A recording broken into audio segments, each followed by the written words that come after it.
Hyderabad's #1 real estate company, Sri Siddhivinayaka Property Developers. యోని రూపంలో ఉన్నటువంటి అమ్మవారిని మనం కామాఖ్య అమ్మవారు అంటాము. ఒక చిన్న ఎరుపు రంగు వస్త్రం మన ఇంట్లో పెట్టుకుంటే వామాచారం అంటే ఖచ్చితంగా అమ్మవారికి ఏమి ఇష్టమో అవి చేయాలి. మద్యము, మాంసము, మత్స్యము, సెక్స్. తంత్ర సాధకులను అఘోరాలనొచ్చు, పాండాలనొచ్చు, శక్తి రూపులనొచ్చు, వేణుస్వామి అవ్వచ్చు, కామాఖ్య, వరదే దేవి, నీలపర్వతవాసిని, తమ్దేవి, జగన్, అలాంటి శక్తులు నాకు శక్తులు కూడా వస్తాయి. ఇంత సెలబ్రిటీ స్టేటస్ వస్తుందని ఎప్పుడన్నా అనుకున్నారా మీ జీవితంలో? మౌత్ పబ్లిసిటీ మించిన పబ్లిసిటీ ప్రపంచంలోనే ఉండదు. సో నా జీవితంలో అది జరిగింది. తెలంగాణలో చావు జరిగితే ఆ ఇంట్లో ఆడవాళ్ళకు కూడా మంది. తెలంగాణ సాంప్రదాయం ప్రకారం పంతుళ్ళు కూడా నాన్ వెజ్ తింటారు. బడా వ్యాపారవేత్తలు వాళ్ళ కుటుంబాల్లో ఏదైనా పెళ్లి జరిగినప్పుడు బిజినెస్ ప్రారంభోత్సవాలకి డబ్బులు ఇచ్చి మరీ పిలిపిస్తున్నారు. అంటే వాళ్ళ ఉద్దేశం ఏంటంటే అమ్మవారు వచ్చి బ్లెస్సింగ్స్ ఇస్తుంది అని నన్ను పిలిచి ఆశీర్వదించమని అడగడం. సెలబ్రిటీస్ ఈపులో కొట్టించుకుంటారు, మాతో ఈపు మీద కొట్టించుకుంటారు. ఆ పూజ పేరున శ్మశాన బలి అని. యోని పూజ, యోని పూజ, యోని పూజ, యోని పూజ, యోని పూజ. తీరా కామాఖ్యకు పోయిన తర్వాత ఏమైంది? యోనికే పూజ చేస్తున్నాం అనే విషయం జనాలకు అర్థమైంది. ఇక్కడ బలులు లేవు, బలులు లేవు, బలులు లేవు అని చెప్పడం వల్ల ఏమైంది? స్టార్ట్ అయ్యేదే దున్నపోతు బలి కదా. ఒక ప్రొడ్యూసర్ సినిమా ఫెయిల్ కాగానే కొంతమంది ప్రొడ్యూసర్లు కూర్చొని దావతులు చేసుకునే సంస్కృతి బాలీవుడ్ లో మరీ ఘోరం. ఒక హీరోయిన్ సినిమా హిట్ అయ్యింది అంటే చందాలు వేసుకొని మరీ బ్లాక్ మ్యాజిక్ చేపిస్తారు. స్ట్రైట్ క్వశ్చన్, మీరు నాకు శత్రువు, మీరు నాకు మిత్రుడు అవ్వాలి, మీరు పూజ చేస్తారా? ఓం హ్రీం బగలాముఖి మమ సర్వదుష్టానాం ముఖం పదం స్తంభయ. ఏదంటే అది జరుగుతుంది, ఏదంటే అది జరుగుతుంది. ఎదురుగా డెడ్ బాడీ దహనం అవుతుంటే పూజ చేస్తాం. చావు పుట్టుక ఎప్పుడో నిర్ణయం అయిపోయింది, మనం దాన్ని ఫాలో అవుతాం అనేది అది నిజం. నీకు నిజం, నాకు కాదు. అంటే ఇప్పుడు చావును కూడా ఆపగలరా? మీరు చేస్తుంది బిజినెస్, సోషల్ సర్వీస్? బిజినెస్ చేస్తా, బిజినెస్ చేస్తా, బిజినెస్ చేస్తా. నేను ఏదైనా చేయగలుగుతా. హాయ్, హలో, నమస్తే. This is Suvarna. Welcome to Suman TV. So right now నాతో పాటు ఉన్నారు అంటే ఆయన ఏం మాట్లాడితే అది వైరల్, ట్రెండింగ్ అనమాట. బేసిక్గా ఆస్ట్రాలజర్ అనగానే ఆయన పేరే గుర్తొస్తుంటుంది. సెలబ్రిటీ స్టేటస్ని ఎంజాయ్ చేస్తున్నారని కూడా చెప్పొచ్చు. 2 తెలుగు రాష్ట్రాలు ఆయన ఏం మాట్లాడతారు అని ఎదురు చూసేవాళ్ళు ఉన్నారు, ఆయన ఏం మాట్లాడితే వైరల్ చేద్దామని చూసేవాళ్ళు కూడా ఉన్నారు. సో రైట్ నౌ మనతో పాటు ఉన్నారు ప్రముఖ ఆస్ట్రాలజర్ వేణుస్వామి గారు. ఆయనతో మాట్లాడదాం. నమస్కారం గురుగారు. నమస్తే తల్లి. ఓం నమో వెంకటేశాయ. వెంకటాద్రి సమం స్థానం బ్రహ్మాండే నాస్తికించిన వెంకటేశ సమోదేవో న భూతో న భవిష్యతి. ఫస్టే ఒక ర్యాపిడ్ ఫైర్ లాగానే ఒక కౌంటర్ ఇచ్చే క్వశ్చన్. యాక్చువల్లీ సెలబ్రిటీలకి కొన్ని సినిమాలు చేస్తే స్టార్డమ్ వస్తుంది, బిజినెస్లు చేసే కొద్దీ బిజినెస్ మ్యాన్స్కి సక్సెస్ వస్తుంది. బట్ ఇప్పుడు 2 తెలుగు రాష్ట్రాలలో ఒక సెలబ్రిటీ స్టేటస్ని ఎంజాయ్ చేస్తూ ప్రముఖ ఆస్ట్రాలజర్ వేణుస్వామి అనే మాటలు వింటూ ఉన్నాం. ఇంత సెలబ్రిటీ స్టేటస్ వస్తుందని ఎప్పుడన్నా అనుకున్నారా మీ జీవితంలో? నేను అనుకున్నాను, నా జాతకంలో ఉంది ఆ యోగము. సో జనరల్గా రవి బుధులు కలిసి ఉంటే మనకు గుర్తింపు వస్తుంది. కానీ ఇంతకు ముందున్నటువంటి సమాజము, social media, main stream media వేరు, ఇప్పుడున్నటువంటి మెయిన్ స్ట్రీమ్ మీడియా వేరు. ఒకవేళ ఇదే ఊపు కనుక ఇదే మీడియా 1990లో ఉండుంటే పరిస్థితి వేరే రకంగా ఉండేది. ఎందుకంటే కనీసం 1500 సినిమాలకు ముహూర్తాలు పెట్టినటువంటి వ్యక్తిగా అప్పుడున్న ట్రెండ్ వేరు, అప్పుడున్నటువంటి జనరేషన్ వేరు. సో ఆల్మోస్ట్ నాకు తెలిసినటువంటి జనరేషను 90%, అంటే నేను ఎవరితోనైతే జర్నలిస్టులతో పనిచేసినో, సినిమా జర్నలిస్టులు, నాట్ రెగ్యులర్ జర్నలిస్టులు, సినిమా జర్నలిస్టులతో పనిచేసినో, మిక్కిలినేని జగదీష్ బాబు కావచ్చు, సతీష్ బాబు కావచ్చు, చాలామంది. సో వాళ్ళందరూ మనల్ని అంత గుర్తించేవాళ్ళు, అంత మాట్లాడుకునే వాళ్ళము. ఒక టీం లాగా ఉండేది. అంటే సినిమా ముహూర్తం అయిపోగానే జర్నలిస్ట్తో మాట్లాడటము, ప్రెస్ మీట్ ఉండేది. ఇప్పుడు సిస్టమ్ అంతా మారిపోయింది. సినిమా ఓపెనింగ్ అంటే అదొక పండగ వాతావరణం. ఇంతకు ముందు నేను మాట్లాడేది, అంటే నేను మాట్లాడేది 2002, 2004 పూర్వం. సో అప్పుడు ఏంటంటే మేము సినిమా ముహూర్తం చేయగానే వాళ్ళ దగ్గరికి వెళ్ళిపోయి ప్రెస్ మీట్కి టైం ఉండేది, వాళ్ళతో మాట్లాడుకునే వాళ్ళము. సో అప్పుడు సినిమా మ్యాగజైన్స్ వచ్చేవి, వాటిని సీతార, జ్యోతి చిత్ర, ఇట్లా చాలా చాలా వచ్చేవి. అంటే ఒక వారానికి ఒక 20-30 వారపత్రికలు వచ్చేవి, సినిమా పత్రికలు. వాటిలో మా ఫోటోలు వచ్చేవి. అంటే సినిమా క్లాప్ కొట్టేది, లేకపోతే హీరోతో కొబ్బరికాయ కొట్టించేది, హీరోయిన్తో కొబ్బరికాయ కొట్టించేది, అవన్నీ కట్ చేసుకొని దగ్గర పెట్టుకునేవాళ్ళం. అది అప్పటి చరిత్ర. ఇప్పుడు చాలా ఫాస్ట్గా ఉంది. ఇంకోటి, అప్పుడు చెడు లేదు, మంచి ఒకటే. అప్పుడు ఎంతసేపు ఈ వారపత్రికలో పడితే మనం అది చూసుకోవడం, వేరే వాడికి చూపించడం. నేను ఇగో ఈ వారంలో నేను ఈ పూజ చేసిన రా బాబు, ఈ సినిమాకి నేను పూజ చేసిన రా బాబు అని చెప్పి చూపించుకోవడం. ఇప్పుడు అట్లా కాదు కదా. ఇప్పుడు ఆ పద్ధతి లేదు, ఆ వ్యవహారం లేదు, ఆ జర్నలిస్టు పద్ధతి లేదు. ఇప్పుడు అంతా ఏంది, మనం ఈ సోషల్ మీడియా మనం ఏదైనా అక్కడ చేయగానే అది ఇమ్మీడియట్గా టీవీలో వస్తుంది, లేదా సోషల్ మీడియాలో ఎవరో పెట్టుకుంటారు. సో సోషల్ మీడియా అయినా ఏదైనా పేరు రావాలి అంటే జాతకంలో రవి బుధులు ఖచ్చితంగా మంచి ప్లేస్లో ఉండాలి, గురువు మంచి ప్లేస్లో ఉండాలి. సో జనరల్గా అందరి జాతకాల్లోనూ ఇవే ఉంటాయా? ఉండవు.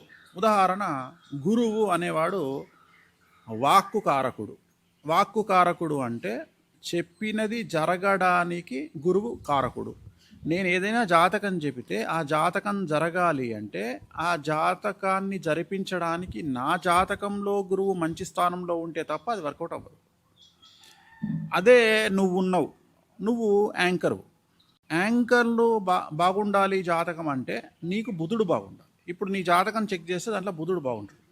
బుధుడు అంటే నీ గొంతు నుండి వచ్చేటువంటి మాట ద్వారా నీకు ప్రాచుర్యం లభించడం అనేటువంటిది బుధుడికి సంబంధించినటువంటిది. అలాగే హీరోయిన్స్ వచ్చేటప్పటికి శుక్రుడి కిందికి వస్తారు. వాళ్ళ జాతకం రవి శుక్రులు కలిసి లేదా రవి శుక్రులు మంచి ప్లేస్లో ఉంటే వాళ్ళు హీరోయిన్. అంటే అది హీరోయిన్ అనేది గ్లామర్కు సంబంధించిన ఫీల్డ్. అక్కడ మాటతో పని లేదు, తెలుగు భాష రాకుండా యాక్టింగ్ చేస్తారు. అక్కడ ఓన్లీ అందాన్ని చూస్తారు. కానీ మాటకు ప్రాధాన్యత యాంకర్లది, న్యూస్ రీడర్లది. జ్యోతిష్యానికి ప్రాధాన్యత వాక్శుద్ధి, అంటే చెప్పింది జరగడం. సో ఒక్కొక్కళ్ళ జాతకంలో ఒక్కొక్కళ్ళ గ్రహాల ప్రభావం చేత వాళ్ళకి ఆ పేరు వస్తుంది. వేణుస్వామికి ఎందుకు వచ్చింది అంటే గురువు ఉచ్చలో ఉన్నాడు వేణుస్వామి కాబట్టి, గురువు ఉచ్చలో ఉండడం వల్ల, గురువు అనుగ్రహం వల్ల నేను చెప్పింది జరుగుతోంది కాబట్టి, సక్సెస్ రేట్ ఎక్కువ కాబట్టి నాకు వచ్చింది. కానీ చెప్పింది జరగడం వల్ల ఇంత పేరు వస్తుందా? రాదు. కాంట్రవర్సీస్ వల్ల పేరు వస్తుంది. సో ఎందుకు వస్తుంది కాంట్రవర్సీసు? రాహు 10వ ఇంట్లో ఉన్నాడు నాకు, అంటే రాహు ఉచ్చ. సో జనరల్గా ఎవరికైతే జాతకంలో రాహు చాలా గొప్పగా ఉంటాడో వాళ్లకు ఎక్కువగా పబ్లిసిటీ వస్తుంది, మంచి కానీ చెడు కానీ, ఏ రూపకంగానైనా సరే పేరు అనేది చాలా ఎక్కువగా వస్తుంది. సో ఇప్పుడు జరుగుతున్నటువంటి సంఘటనలన్నిటికీ కారణం నా జాతకం. కానీ నేను ఎక్స్పెక్ట్ చేసిన దానికంటే కొన్ని కోట్ల % నాకు పేరు వచ్చింది. అంటే నేను ఉదాహరణ నేను గీసుకుంది 100% అనుకుందాం. మ్యాక్సిమం స్కోపు ఒక జ్యోతిష్కుడికి మ్యాక్సిమం స్కోపు ప్రచారానికి 100% ఉంటుంది, అంతకంటే ఎక్కువ ఉండదు. కానీ కామాఖ్య అమ్మవారు నాకు ఇచ్చినటువంటి ప్రచారము 1,00,00,000% ఇచ్చింది. ఆమె తన ప్రచారాన్ని తెలుగు రాష్ట్రాల్లో చేయించడం కోసం నాతో చెప్పించినటువంటి కొన్ని మాటలు కొంతమందికి నెగిటివ్గా అనిపించి, ఆ నెగిటివ్ ఏదో చేస్తున్నాము అనే భ్రమలో కామాఖ్య అమ్మవారికి మంచి చేసిరు వాళ్ళంతా. ఇవాళ ఏ పరిస్థితికి వచ్చింది అంటే, అంబుబాచి మేళా 2026లో తెలుగు రాష్ట్రాల నుండి 6 నుండి 7 లక్షల మంది తెలుగువారు కామాఖ్య దేవాలయానికి వెళ్ళేటట్లుగా ఈ ప్రచారం సాగింది. గత 2 సంవత్సరాల నుండి నా మీద చెడు జరుగుతుంది, నా మీద చెడు చేస్తున్నాము అనే భ్రమలో అమ్మవారికి మంచి చేసినారంతా. ఇక్కడ వాళ్ళ అల్టిమేట్ మోటివ్ ఏంటి అంటే, వేణుస్వామిని మనం డ్యామేజ్ చేయాలా, ఒక యోని పూజ. తీరా కామాఖ్యకు పోయిన తర్వాత ఏమైంది? యోనికే పూజ చేస్తున్నాం అనే విషయం జనాలకు అర్థమైంది. ఇక్కడ బలులు లేవు అని చెప్పడం వల్ల ఏమైంది? అక్కడికి పోయిన తర్వాత జనాలకు అర్థమైంది ఏంటంటే, అసలు ఇక్కడ స్టార్ట్ అయ్యేదే దున్నపోతు బలి కదా, కొన్ని వేల మంది ముందర జరుగుతున్నాయి కదా. ఓహో, ఇన్ని రోజులు వేణుస్వామి చెప్పినవి అన్నీ నిజాలు. అంటే ఏదైనా సమస్య క్లియర్ అవ్వాలి అంటే, జనాలు మనల్ని జడ్జి చేయాలి అంటే, ఫస్ట్ సమస్య ఎక్కడొచ్చింది దాని క్లారిటీ జనాలు డైరెక్ట్ తీసుకుంటే బాగుంటుంది. అందుకనే మౌత్ పబ్లిసిటీ అంటాం మనం. ఎప్పుడు మౌత్ పబ్లిసిటీ మించిన పబ్లిసిటీ ప్రపంచంలోనే ఉండదు. ప్రమోషన్స్ కూడా చేయలేము, మనం సినిమా ప్రమోషన్స్ కూడా చేయలేము. సో నా జీవితంలో అది జరిగింది. నాకేమైంది అంటే, అసలు కామాఖ్య గురించి మాట్లాడుతున్నాడు, తెలుసుకుందాం ఏందో సంగతి, కామాఖ్య పోయి చూద్దాం అని చెప్పి పోయే జనాలు ఎక్కువైపోయి ఏ క్రేజ్ వచ్చింది అంటే, ఇవాళ కామాఖ్య అమ్మవారి దేవాలయంలో ఇచ్చే ఒక గుడ్డ ముక్క, చిన్న బట్ట ముక్క, అది మొత్తం 2 తెలుగు రాష్ట్రాలలో విపరీతమైన క్రేజ్కు దారితీసింది. కానీ ఇక్కడ చూస్తే, ఇక్కడ తెలుగు వాళ్ళకి 2 తెలుగు రాష్ట్రాల్లో ఒకప్పుడు మీరు అన్నట్టు కామాఖ్య అమ్మవారి గురించి ఏ విశేషాలు తెలియదు. మీరు మాట్లాడడం మొదలుపెట్టిన తర్వాతే తెలుసుకోవడం జరుగుతోంది. మెయిన్గా ఏంటంటే, కామాఖ్య అమ్మవారి టెంపుల్ అనగానే రీసెంట్గా ఒక 2 విషయాలు తెలుసుకోవాలంది గురుగారు. అక్కడ ఈ మధ్యకాలంలో నల్ల దుస్తులతో కొంతమంది తాంత్రికుల ఆలయంలోకి ప్రవేశించారు. అసలు నిజంగానే వాళ్ళు నిజమైన తాంత్రికుల, ఇప్పటికీ కూడా సోషల్ మీడియా అప్డేట్ అయిన తర్వాత కూడా ఈ తాంత్రిక వ్యవస్థను నమ్మాలా? తాంత్రిక పూజలు జరుగుతున్నాయా? ఏం చెప్తారు? ఇప్పుడు ఒక క్లారిటీ అమ్మా, ఇప్పుడు నీలాంటి వాళ్ళు కూడా కొద్దిగా అప్డేట్ అయి మాట్లాడాలా, నాలెడ్జ్ పెంచుకోవాలి. తాంత్రిక పూజలు అని వేటిని అంటారు అంటే తంత్ర మార్గంలో జరిగేటువంటి వాటిని తాంత్రిక పూజలు అంటారు. అసలు పూజల గురించి జనాలకు ఏమి అవగాహన ఉందని నేను అనేది, బావిలో కప్ప కూర్చొని ఏమనుకుంటుందట, ఇది అమెరికా, ఈ మూలలు కూర్చుంటుందట, బావిలో రౌండ్ ఉంటుంది కదా బావి, ఆ బావిలో కూర్చొని ఇగో ఇది అమెరికా, ఇది జపాన్, ఇది చైనా, ఇది యుక్రెయిన్ అని దానికి అదే అనుకుంటుందట. అనుకొని నేను ప్రపంచంలో తిరిగి వచ్చినా అనుకుంటుందట. అది జీవితంలో ఎప్పుడైనా డబ్బులు ఖర్చు పెట్టుకొని భక్తి మార్గంలో నీకు ఆ యాత్రలు చేస్తే నీకు ఆ క్లారిటీ వస్తుంది. జనాలకు ఏం లేకుండా నీ ఇష్టం వచ్చినట్టు బట్టగాల్చి మీదేస్తా అంటే, జీవితంలో ఎప్పుడన్నా హైదరాబాద్ నుండి కామాఖ్య దేవాలయానికి పోతే కామాఖ్యలో ఏమవుతుందో తెలుస్తుంది. రైట్, అసలు తంత్ర మార్గం అంటే ఏంది? శ్రీకాళహస్తికి ఎప్పుడన్నా పోయినావా? రావుకేతో పూజ చేయించుకున్నావా? ఏమేమి ఇచ్చిర్రు నీకు అక్కడ? పసుపు కుంకుమ కలిపి పూజ చేసిర్రా? నాగ సర్పాలు పెట్టిర్రా? నిమ్మకాయలు పెట్టిర్రా? అది కూడా తంత్ర మార్గమే. తంత్రము అంటే క్రియ, తంత్రము అంటే క్రియ, మంత్రము అంటే మంత్రము. నువ్వు అబ్జర్వ్ చేయి, పసుపు కుంకుమ దక్షిణాచారంలో వేరు చేసి వాడతారు కదా, వేరు చేసి వాడతారు కదా. మళ్ళీ అడుగుతున్నా, అందుకనే వేరు చేసి వాడతారు కదా. మరి తెలుగు రాష్ట్రాలల్లో ఒక దేవాలయంలో పసుపు కుంకుమను రెండుగా కలిపి పూజ చేసే విధానము ఒక్క శ్రీకాళహస్తిలోనే ఉంది కదా, ఉన్నదా లేదా? నిమ్మకాయలు ఎందుకు వాడతారు? అసలు నిమ్మకాయలు వాడేటువంటి పూజా విధానం ఎక్కడన్నా మనం చూసినామా ఇప్పటి వరకు? మనం ఎప్పుడు చూసినా ఏం చూసినాము? నిమ్మకాయలు దిష్టి తీసేటప్పుడు కోసి పక్కకు పారవేసినాము, కానీ ఎప్పుడు నిమ్మకాయల పూజలో వాడలా. సో నిమ్మకాయలు కామాఖ్యలో వాడుతున్నాం మనం, సో శ్రీకాళహస్తిలో వాడుతున్నాం. సో ఇక్కడ తంత్ర మార్గము అనగానే అదేదో పెద్ద దొంగతనము, అదేదో లంగతనము అనేటువంటి ప్రచారానికి తీసుకొచ్చిన వాళ్ళను క్వశ్చన్ చేయాల్సింది ఏంటంటే, నాలెడ్జ్ ఉంటే క్వశ్చన్ చేయండి, క్వశ్చన్ చేసే దమ్ముంటే క్వశ్చన్ చేయండి, లేదు ChatGPTని అడగండి. వామాచారం అంటే ఏంది, తంత్ర మార్గం అంటే ఏంది, అది చాలా నాకంటే బాగా విశదీకరిస్తుంది వామాచారం అంటే ఏంది అని. ఇక్కడ అంబుబాచి మేళా అనేటువంటిది ఏంటంటే, అమ్మవారికి రక్తస్రావం జరుగుతుంది. అంటే రజస్వల సమయం అది. ప్రతి సంవత్సరము ఒక ప్రత్యేకమైన నక్షత్రములో ఆ సమయంలో 4 రోజుల పాటు అమ్మవారి మనము ఇంకా ముఖ్యమైన విషయం ఏంటంటే, మనం పూజించేటువంటి దశమహావిద్యలన్నీ కూడా యోని రూపంలో ఉంటాయి, యోని రూపంలోనే ఉంటాయి. అమ్మవారికి ఎక్కడ కూడా విగ్రహారాధన లేదు. 10 దేవతలు ఉన్నారు అక్కడ. 10 దేవతలు దశమహావిద్యలు అంటారు. దశ మహావిద్యలు వేరు, దశ రూపాలు వేరు. మనకు తెలుగులో మన హిందూ సాంప్రదాయంలో దశ అవతారాలు ఉన్నాయి, కానీ ఇక్కడ మనం అవతారాల గురించి మాట్లాడుకోవట్లా. దశ అవతారాలు విగ్రహ రూపంలో ఉంటాయి. నేను చెప్పే దశ మహావిద్యలు, మహావిద్య ఇది యోని రూపంలోనే ఉంటాయి. ఈ 10 మహావిద్యలు ఒక్కొక్క అమ్మవారు ఒక్కొక్క విజయాన్ని ఇవ్వడానికి వెలిసినటువంటివి, ఏర్పడ్డటువంటివి.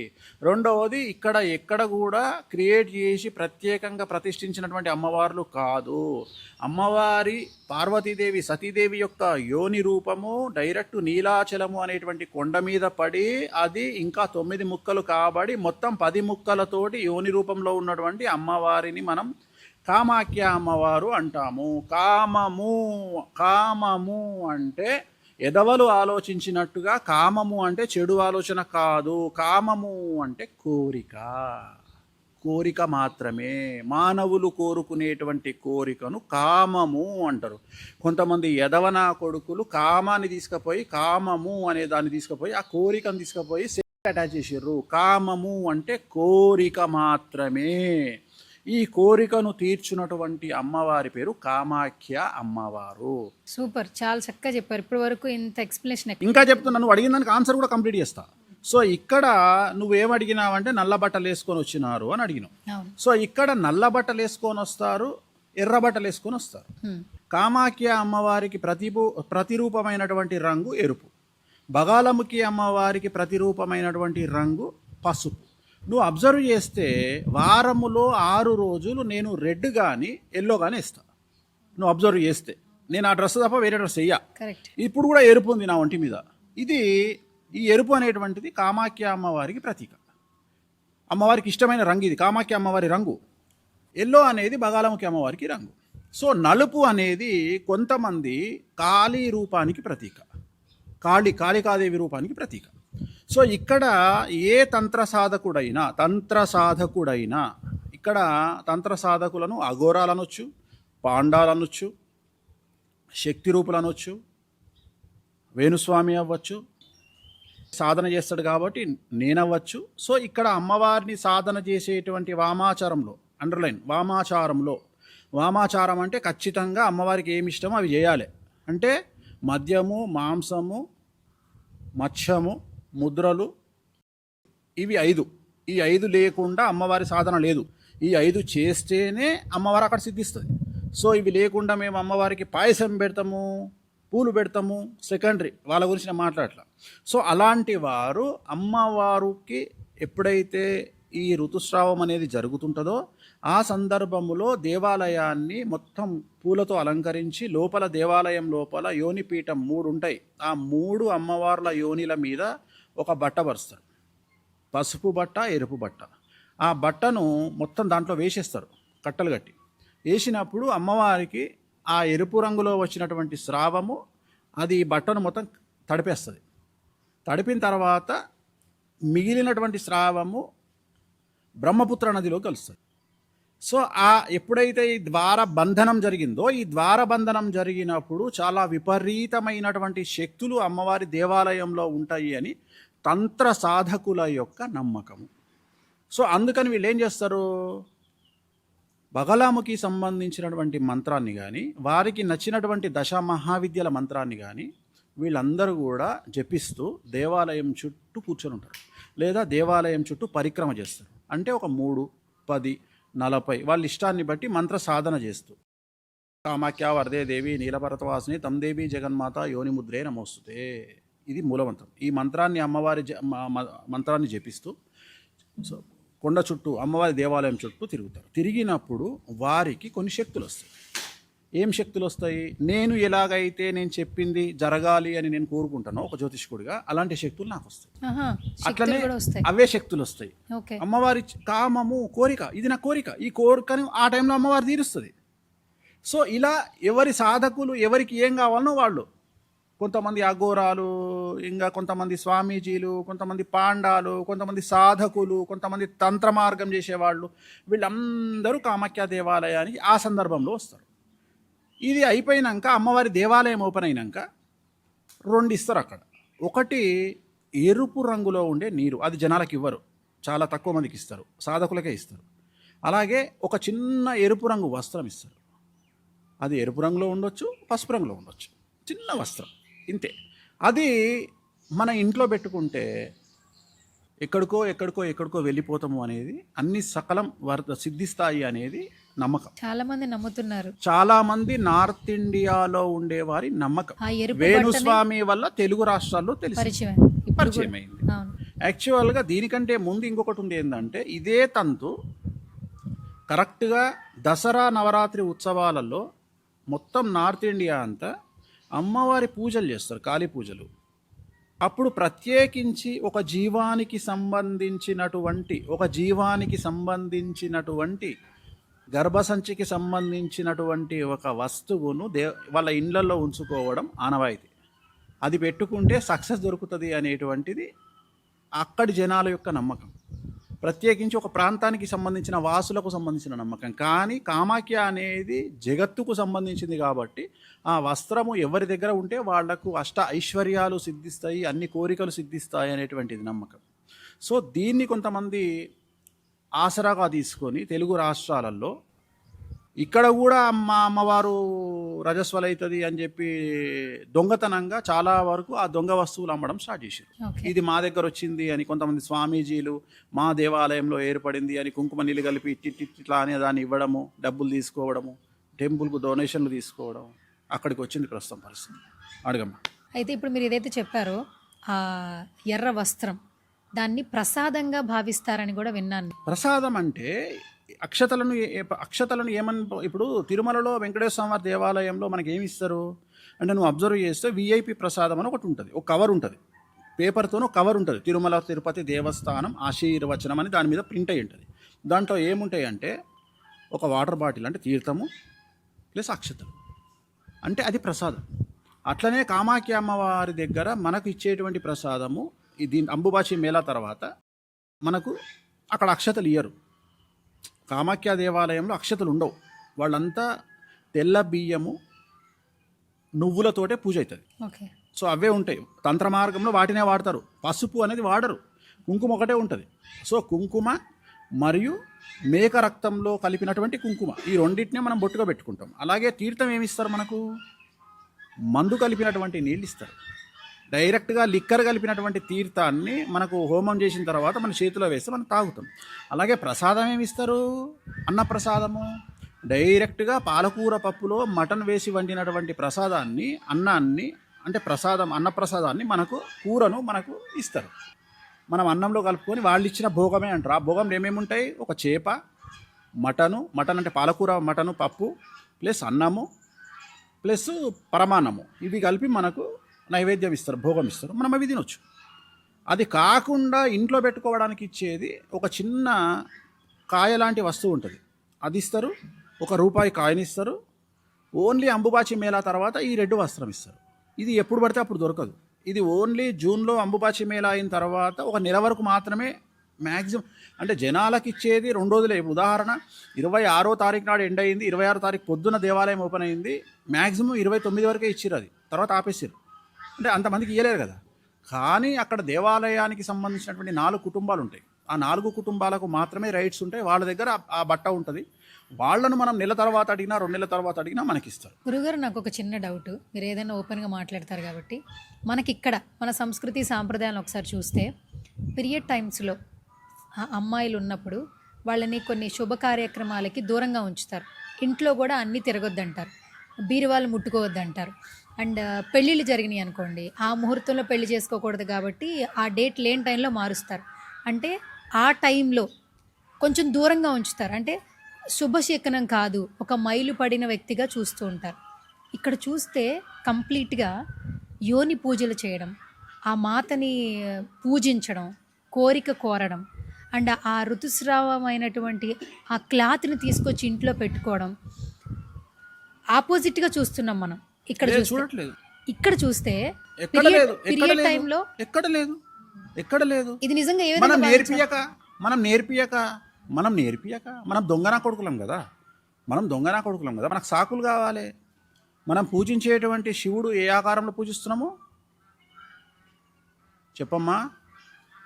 లింగాకారం అంటే తెలుసు కదా. మరి భర్తను లింగాకారంలో పూజిస్తున్నాము, భార్యను ఏ ఆకారంలో పూజిస్తున్నాము?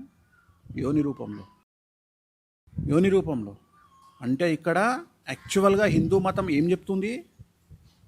సృష్టికి ప్రతిరూపమైనటువంటి దేవీ దేవతలను, ఆది దంపతులు అయినటువంటి పార్వతీ పరమేశ్వరులను దేవతా స్వరూపములో పూజిస్తున్నాము. బట్ ఇక్కడ ఆకారాలు లేకుండా పురుషుడికి ముఖ్యమైనటువంటి లింగాకారములో శివుడిని, ఆడవారికి యోని రూపాన్ని అక్కడ పెట్టుకొని సృష్టికి ప్రతిరూపంగా, సృష్టికి మూలమైనటువంటి అమ్మవారిని, తండ్రిని మనం అక్కడ చూసుకుంటాం. సో ఇది సంస్కృతిని, సాంప్రదాయాల్ని, పద్ధతిని నేర్పించడానికి ఉపయోగపడేటువంటి ఒక పద్ధతి, ఒక ఆచారం. అంటే అమ్మాయిని నువ్వు పుట్టినటువంటి యోని నుండి పుట్టినటువంటి తల్లి ఎంత రెస్పెక్ట్ ఇస్తావో అంతే రెస్పెక్ట్ అమ్మవార్లకు, అంటే అమ్మాయిలకు ఇయ్యవలెను అని మన హిందూ ధర్మశాస్త్రాలు మనకు నేర్పిస్తున్నటువంటి వ్యవహారము. అంటే కొంతమంది పిచ్చి కొడుకులకు, కొంతమంది దొంగ కొడుకులకు యోని అనేది ఒక ఆట వస్తువుగా మారుతున్నటువంటి సందర్భములో అది కాదురా పిచ్చుండా కొడుక, యోని అంటే ఒక భక్తి భావంతోని చూడవలసినటువంటి ఒక వ్యవస్థ, ఒక వ్యవహారము అని జనాలకు తెలియజేయడానికి పూర్వ ఆచారము పెట్టినటువంటి సాంప్రదాయము. సో ఇక్కడ మనకు లేదు అంటే ఇక్కడ నువ్వు కామాఖ్య పోతే తెలుస్తుంది, కామాఖ్యకు పోకుండా నీకెట్లా తెలుస్తుంది? సో ఇక్కడ యోని రూపాన్ని భగవంతుడి, అమ్మవారి యొక్క స్వరూపంగా నువ్వు భావిస్తున్నావు. ఇంకొక ప్రశ్న కూడా వేసినావు నువ్వు, అమ్మాయిలకు నెలసరి వచ్చినప్పుడు అప్పటి దేశ కాలమాన పరిస్థితులను బట్టి మనం మాట్లాడుకోవాల్సింది ఏంటంటే, అక్కడ రక్తస్రావము జరిగినప్పుడు కొన్ని మలినాలు, కొన్ని వైరస్లు, కొన్ని బ్యాక్టీరియాలు బయటికి రిలీజ్ అవుతాయి కాబట్టి ఇంట్లోకి పర్మిషన్ లేదు అని చెప్పారు. అంతే తప్ప ఇక్కడ అంటుముట్టు వ్యవహారం ఏం లేదు. యాక్చువల్గా దాన్ని మనోళ్ళు ఏదైనా కానీ చక్కగా చెప్తే వినరు కదా. ఇప్పుడు మనోళ్ళ దగ్గర గొప్పతనం ఏంటంటే, మన సాంప్రదాయాలు ఎట్లుంటాయి అంటే కొద్దిగా పద్ధతిగా చెప్తాయి మనకు, అంటే చెప్తే వినకపోతే కొట్టినట్టుగా చెప్తాయి. సో అందుకని మనకి ఏం సిస్టమ్ పెట్టిరు అంటే, ఈ సిస్టమ్ పెట్టి యాక్చువల్గా ఆడవాళ్లకు ఆ టైంలో విపరీతమైనటువంటి స్ట్రెస్ ఉంటుంది, విపరీతమైనటువంటి డిస్కంఫర్ట్ ఉంటుంది. అది ప్రకృతిలో భాగంగా వాళ్ళల్లో మూడ్ స్వింగ్స్ ఉంటాయి. సో వీటన్నిటి నుండి 4 రోజులు అసలు సెలవు లేనటువంటిది ఎవరికి? స్త్రీకి. ఎందుకంటే 24 గంటలు ఇంటూ 7, 7 రోజుల పాటు 24 గంటలు కష్టపడేటువంటి మహిళకు సెలవు ఎక్కడిది నెలకు? మగవాళ్ళకు సెలవులు ఉన్నాయి, ఆడవాళ్ళకు సెలవులు లేవు అని దీన్ని సిస్టంలోకి చేర్చి ఈ 4 రోజులు అమ్మాయిలకు సెలవులు ఇచ్చారు. ఈ 4 రోజులు మిమ్మల్ని ఒకవేళ దూరంగా కూర్చోబెట్టకపోతే మీరు మా మాట వినరు అనే ఉద్దేశంతో దూరంగా కూర్చోబెట్టడం స్టార్ట్ చేశారు. అప్పుడు ఏమవుతుంది? దూరంగా కూర్చోవడము, వేరే పని లేకపోవడం వాళ్ళకి ఇచ్చినటువంటి పద్ధతి అది. కానీ ఇప్పుడు జనరేషన్ను బట్టి మొత్తం మారిపోయినాయి. ఒకప్పుడు తల్లి తండ్రి చనిపోతే నిప్పు పెట్టాల్సింది మగపిల్లలు అనేటువంటి సాంప్రదాయం ఉంది. ఇవాళ మగపిల్లలు లేనటువంటి తల్లిదండ్రులు చనిపోతే ఆడపిల్లలే తలకొరిగి పెడుతున్నారు మొత్తం భారతదేశంలో. ఎందుకు అంటే ఆ ప్రేమ అనేది వాళ్ళని అక్కడికి చేర్చింది, అలా చేస్తున్నారు. సో ఇప్పుడు ఎప్పుడో వెళ్ళిపోయినాయి. ఇప్పుడు జనరల్గా ఎక్కువ ఎక్స్ట్రీమ్ పాటించే బ్రాహ్మణ్ కమ్యూనిటీలో కూడా ఈ నెలసరి అనేటువంటి దాన్ని తీసేసి ఆల్మోస్ట్ ఆల్. ఎందుకంటే ఫస్ట్ పిల్లలు యాక్సెప్ట్ చేయట్లా. జనరేషన్ను బట్టి నువ్వు 4 రోజులు ఒక అమ్మాయిని, ఒక 22 సంవత్సరాల అమ్మాయిని కూర్చోబెడితే వచ్చినోడల్లా చూసి ఏమైంది? దూరం ఉందా అంటే, మా భాషలో మేము తెలంగాణ సాంప్రదాయంలో మేము దూరం ఉందా అంటాం. దూరం ఉందా అంటే బయట ఉందా అని అర్థం. సో అక్కడ కూర్చుంది అని అర్థం. సో ఇవన్నీ కూడా దేశ కాలమాన పరిస్థితులను బట్టి మనం ఏర్పరచుకున్నటువంటి సిద్ధాలు. రెండవది ప్రామాణికంగా ఏరియాలను బట్టి డిసైడ్ అవుతుంది. ఇంతకు ముందు ఇప్పుడు ఉదాహరణ చెప్తా. ఇప్పుడు తంత్ర మార్గములో నాన్ వెజ్ లిక్కర్ ఉంటుంది వామాచారంలో అని చెప్పినట్టు తెలంగాణ సాంప్రదాయం కానీ భగవంతుడు మనకు ఆచార వ్యవహారాన్ని ఎట్లా పెట్టిండంటే, తెలంగాణ సాంప్రదాయంలో మందు, మాంసము, భక్తి 3 కలిసి ఉంటాయి. నువ్వు అబ్జర్వ్ చేయి. ఎందుకంటే భగవంతుడిని చాలా దగ్గరగా చేయడానికి తెలంగాణ సాంప్రదాయం ప్రకారము భక్తి ప్లస్ ఎంటర్టైన్మెంట్ ఈ 2 కలిసి ఉంటాయి. ఇప్పుడు ఉదాహరణ తీసుకుంటే తెలంగాణ సాంప్రదాయంలో ఏ దేవాలయానికి వెళ్ళినా నాన్ వెజ్ లిక్కర్ ఉంటుంది. పెళ్ళిళ్ళు కూడా అసలు చావుకు పెళ్లికి నాన్ వెజ్ ఉంటుంది. ఇప్పుడు ఉదాహరణ తెలంగాణలో ఎవరైనా చనిపోతే చేదునోరు అంటారు. అంటే చనిపోయినాక ఖచ్చితంగా వాళ్ళకు 2వ రోజో 3వ రోజో మనకు తెలిసిన వాళ్ళు మన బంధువులు ఏం చేస్తారంటే, ఇప్పుడు ఉదాహరణ మా అమ్మ చనిపోతే మా అన్న అంటే మా కజిన్ బ్రదర్స్ వాళ్ళు ఏం చేసిర్రు, నాకు ఇంత లిక్కరు ఇంత నాన్ వెజ్ వండి తీసుకొచ్చారు. అయితే మరి పంతులు కదా తెలంగాణ తింటారా అంటే, తెలంగాణ సాంప్రదాయం ప్రకారం పంతుళ్ళు కూడా నాన్ వెజ్ తింటారు, మందు తాగుతారు. కానీ చాలా వరకు బయటికి చెప్పుకోరు. ఇక్కడ దొరల సాంప్రదాయం వెలమలది మరియు రెడ్ల దొర సాంప్రదాయం ఇక్కడ నడిచింది. అలాగే వైష్ణవ సాంప్రదాయాన్ని పాటించే ప్రతి ఒక్క కులస్తులు కూడా ఇక్కడ తెలంగాణలో పంతులకు మాంసం పెట్టి తద్దినాలు పెట్టడము, సంవత్సరికాలు జరపడము ఆనవాయితీ. సో వాళ్ళు ఒక మేకను కోస్తే ఆ లెగ్ పీస్ అనేది పంతులింటికి పంపిస్తారు. ఇక్కడ సాంప్రదాయం, తెలంగాణ ఆచార వ్యవహారం. సో ఇక్కడ భక్తి నరసింహస్వామి గుడికి యాదగిరి గుట్టకు పోతే చిన్న గుట్ట దగ్గర వచ్చి మందు మాంసం వాడతావు. అట్లనే కొమరవెల్లి మల్లన్న దగ్గరికి పోతే వచ్చేటప్పుడు పోచమ్మ దేవాలయం దగ్గర ఆగుతావు. అట్లనే సికింద్రాపూర్ నరసింహస్వామి దేవాలయానికి పోతే అక్కడ కూడా నువ్వు పెద్దగుట్టకు పోతే పెద్దగుట్టలో నువ్వు ఏ టెంపుల్కి పోయినా, ఈవెన్ ఆంజనేయ స్వామి దేవాలయము కర్నూలు దగ్గరికి పోయినా రిటర్న్లో వచ్చేటప్పుడు బద్దిపోచమ్మ దగ్గర ఆగి అక్కడ మళ్ళీ మాంసం గీసం చేసుకొని మళ్ళీ ఎంజాయ్ చేసి వస్తారు. అంటే ఇక్కడ ఎందుకు అంటే దేవుడిని కూడా తమ యొక్క ఆచార వ్యవహారాలలో మమేకం చేసుకోవడం తెలంగాణ సాంప్రదాయం యొక్క లక్షణం. ఇక్కడ మందు మాంసము లేకుండా భక్తిభావం లేదు. అంటే చాలామంది దేవుడిని దూరం చేసిండ్రు కొంతమందికి అని అంటారు కదా. ఆ దూరం చేసిండ్రు అనేటువంటి పదం లేకుండా చాలా దగ్గరగా ఉన్నాడు దేవుడు అని చెప్పడమే ఈ సిస్టమ్ యొక్క లక్షణం. అంటే జనరల్గా లిక్కర్కు ఎవరు అడిక్ట్ అవుతారు? కొన్ని కులాల వాళ్ళే అవుతారు. సాంప్రదాయం అనుకున్న దాని ప్రకారం. కానీ ఇక్కడ ఏమవుతుంది, నువ్వు మందు తాగుతున్నావు, మాంసం తింటున్నావు, దేవునితోనే అటాచ్ అవుతున్నావు, దేవుని దర్శనం చేసుకుంటున్నావు, దర్శనం కాగానే మందు తాగుతున్నావు, మాంసం తింటున్నావు, మళ్ళీ నువ్వు ఆనందంగా ఉంటున్నావు, అవసరం అనుకుంటే నువ్వు దేవుని ముందర డ్యాన్స్ చేస్తున్నావు, నువ్వు దేవుని దర్శనం అయిపోగానే డీజే పెట్టుకొని డ్యాన్స్ చేస్తున్నావు. సో ఇవన్నీ కూడా సాంప్రదాయాన్ని బట్టి ఉంటాయి. తెలంగాణ సాంప్రదాయం అందుకనే చాలా గొప్పది. తెలంగాణలో మందు, మాంసము, భక్తి 3 కలిసి ఉంటాయి ఎప్పుడు. ఈ 3ంటిని విడదీసే పరిస్థితి లేదు. సమ్మక్క సారక్కైనా నువ్వు చూడు, అవి లేకుండా ఎక్కడా నడవదు. అందుకనే చాలామంది నాలాగా ఓపెన్గా మాట్లాడడానికి ఏదో అడ్డంకి వస్తుంది. కానీ అసలు మందు, మాంసము వీటిని దూరం చేసుకుంటే, ఇప్పుడు ఒక మనిషి ఎంతో కష్టాలలో ఉంటాడు, చనిపోతాడు. వాడు చనిపోయిన తర్వాత మన ఫ్యామిలీ చాలా కష్టాలలో ఉంటుంది, డిప్రెషన్లో ఉంటాడు, ఒక షాక్లో ఉంటాడు. ఆ షాక్ పోవాలంటే నీకేం కావాలి? తెలంగాణలో చావు జరిగితే ఆ ఇంట్లో ఆడవాళ్ళకు కూడా మందు ఇస్తారు. నేను అనేది ఏంటంటే దాన్ని మందు అని విషయం అనాలే కదా. మరి మందు అని ఎందుకు అన్నారు? మందు అంటే ఏంది? మన భాషలో మెడికల్ షాప్లో దొరికేది మందు. మరి దీన్ని కూడా మందు అని ఎందుకు అన్నావు? అంటే ఇది కూడా మెడిసిన్ లాగా పనిచేస్తుంది కాబట్టి దీన్ని మందు అన్నారు. సో దీన్ని నికరంగా మంచిగా పద్ధతిగా తాగితే ఇది కూడా డిప్రెషన్ నుండి బయటికి తీసుకొస్తుంది.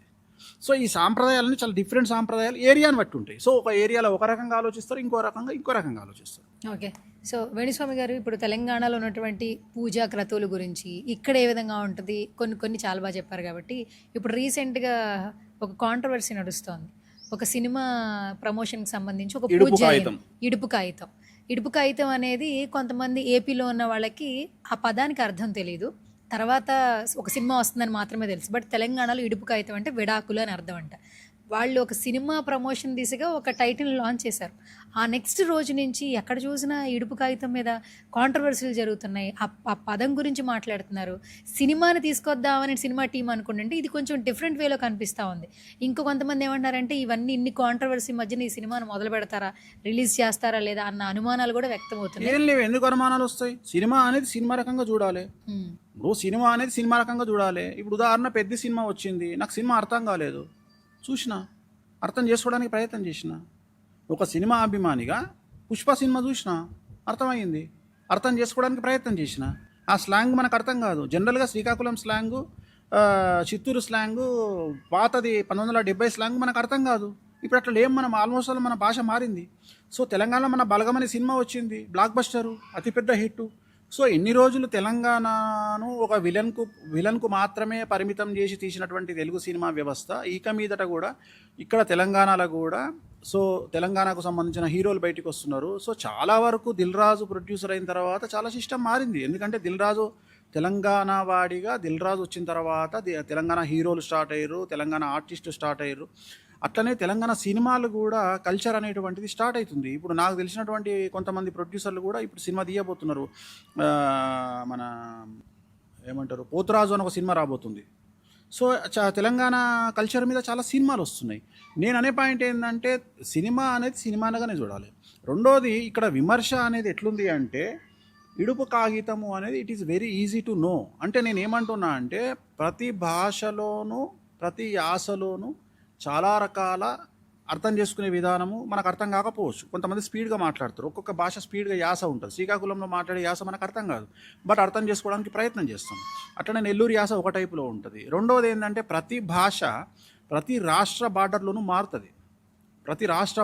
మారుతుంది. ఉదాహరణ, చిత్తూరు మనము తమిళనాడు బార్డర్కి పోతే వాళ్ళు తమిళ్, తెలుగు 2 మాట్లాడతారు, ఆ యాస వేరే ఉంటుంది. అలాగే బెంగళూరు, కర్ణాటక మరియు ఆంధ్ర ప్రాంతానికి పోతే ఆ యాస వేరే ఉంటుంది. అట్లనే మహారాష్ట్ర, ఇప్పుడు తెలంగాణ, మా బార్డర్లో తెలంగాణ ఆదిలాబాద్ బార్డర్లో మా యాస ప్లస్ ఆ సిస్టమ్ వేరే ఉంటుంది. అట్లనే కర్నూలు బార్డర్కు పోతే రాయలసీమ మిక్స్ అవుతుంది. సో ఇది సహజం. ఇది ప్రతి 100 కిలోమీటర్లకు భాష దాన్ని రూపాంతరం మార్చుకుంటూ పోతుంది, దాని స్టైల్ మార్చుకుంటూ పోతుంది. ఈ మధ్యకాలంలో మీ గురించి ఒక మాట వినిపిస్తోంది. కొంతమంది బడా వ్యాపారవేత్తలు వాళ్ళ కుటుంబాల్లో ఏదైనా పెళ్ళిళ్ళు జరిగినప్పుడు బిజినెస్ ప్రారంభోత్సవాలకి డబ్బులు ఇచ్చి మరీ పిలిపిస్తున్నారు అని. ఇది ఎంతవరకు వాస్తవం? అంటే వామాచారం చేసేవాళ్ళు ప్రపంచంలో, భారతదేశంలో చాలా తక్కువ మంది. సో తెలుగు రాష్ట్రాలకు సంబంధించి వామాచారం చేసినటువంటి వ్యక్తిని నేను ఒక్కడనే. వామాచారం అంటే వాళ్ళ ఉద్దేశం ఏంటంటే, అమ్మవారు వచ్చి బ్లెస్సింగ్స్ ఇస్తుంది అని ఇక్కడ సిస్టమ్. జనరల్గా మాకు ఏమవుతుంది అంటే, ఇప్పుడు ఏదైనా కొత్త షాప్ ఓపెనింగ్ జరుగుతుంది, లేకపోతే ఏదైనా పెద్ద వ్యాపారం, ఉదాహరణ 5 స్టార్ హోటల్ ఓపెన్ అవుతుంది, లేకపోతే ఒక బిగ్ ఫ్యాట్ వెడ్డింగ్ జరుగుతోంది. సో వాటికి ఒక అమ్మవారిని ఆహ్వానించినట్లుగా సాధకుడిని ఆహ్వానిస్తారు. జనరల్గా జరిగేది ఇది. కాకపోతే తెలుగు రాష్ట్రాల్లో ఇది నోటీస్ లేదు ఇంతకుముందు. అంటే ఇది సంప్రదాయం అనేది మన సంప్రదాయం కాదు, ఇది నార్త్ ఇండియా సంప్రదాయం. ఇప్పుడు ఎలాగైతే మనకు అక్షయ తృతీయ అనేది మన సంప్రదాయం కాదు, మనం ఓన్ చేసుకున్నాం. అట్లనే ఇప్పుడు నార్త్ ఇండియా సాంప్రదాయం కూడా మన తెలుగు రాష్ట్రాల్లో వచ్చింది. దానికి ఏం చేస్తారంటే పెళ్ళిళ్ళకు నన్ను పిలిచి ఆశీర్వదించమని అడగడము. ప్లస్ ఇంకోటి ఏంటంటే ఖచ్చితంగా ఈ పెద్ద పెద్ద వాళ్ళు ఏం చేస్తారంటే సెలబ్రిటీస్ ఈపులో కొట్టించుకుంటారు మాతోని, ఈపు మీద కొట్టించుకుంటారు మాతోని. నువ్వు కామాఖ్య వెళ్ళు, కామాఖ్యలో పూజ అయిన తర్వాత అమ్మాయిలను కూడా కొడతారు ఈపులో. అంటే ఇట్లా నువ్వు దండం పెడతావా అయ్యగారికి, వంగుతావు కదా. జనరల్గా వంగినప్పుడు ఏం చేస్తారు, ఎక్కడ దేవాలయంలో అయినా అక్షతలు తీసేస్తారు కదా. కామాఖ్యలో ఏం చేస్తారంటే ఈ చైన్ ఇట్లా పెట్టి ఈపులో కొడతారు 2 సార్లు. ఇక్కడ ఉద్దేశం ఏంటంటే నీకున్నటువంటి నెగిటివ్స్ అని పోవడానికి అమ్మవారి సాధకుడిగా, అంటే మేమేం తంత్ర మార్గంలో మేము ఆలోచిస్తామంటే మా కడుపులో అమ్మవారు ఉంటుంది అనేది మేము నమ్ముతాం సిద్ధాంతాన్ని. మేము నమ్మి ఏం చేస్తామంటే ఈ అమ్మవారికి మంత్లీ ఫీడింగ్ ఇవ్వాలి కాబట్టి, అంటే డైలీ ఫీడింగ్ ఎట్లిస్తామో మంత్లీ ఫీడింగ్ ఇవ్వాలి కాబట్టి ఈ అమ్మవారి కోసం ఒక మటను ఇంత మందు తాగాలి అనేది మా తాంత్ర సాధనలో ఉంటుంది. నువ్వు అబ్జర్వ్ చేయి. అంటే ఇప్పుడు అఘోరాలు ఉన్నారు, అఘోరాలు నువ్వు అబ్జర్వ్ చేస్తే నువ్వు కాశీకి పోయినా ఎక్కడికి పోయినా అఘోరాలు ఏం చేస్తారు, ఖచ్చితంగా గంజాయి తీసుకుంటారు నువ్వు అబ్జర్వ్ చేస్తే. సో ఇక్కడ ఉద్దేశం ఏంటంటే శివుడు గంజాయి తాగుతాడు అనేది వాళ్ళ నమ్మకం, అందుకని వాళ్ళు కూడా గంజాయిని తాగుతారు. సో శివుడి రూపంలోని వాళ్ళు ఊహించుకుంటారు. అట్లనే మేము అమ్మవారిని ఎవరైతే సాధకులం ఉంటామో, మేము ఎవరైతే కామాఖ్యను దశమహావిద్యలను తంత మార్గంలో వామాచారంలో మేము ఆరాధిస్తామో మాకు కంపల్సరీ నాన్ వెజ్ లిక్కర్ అవసరం.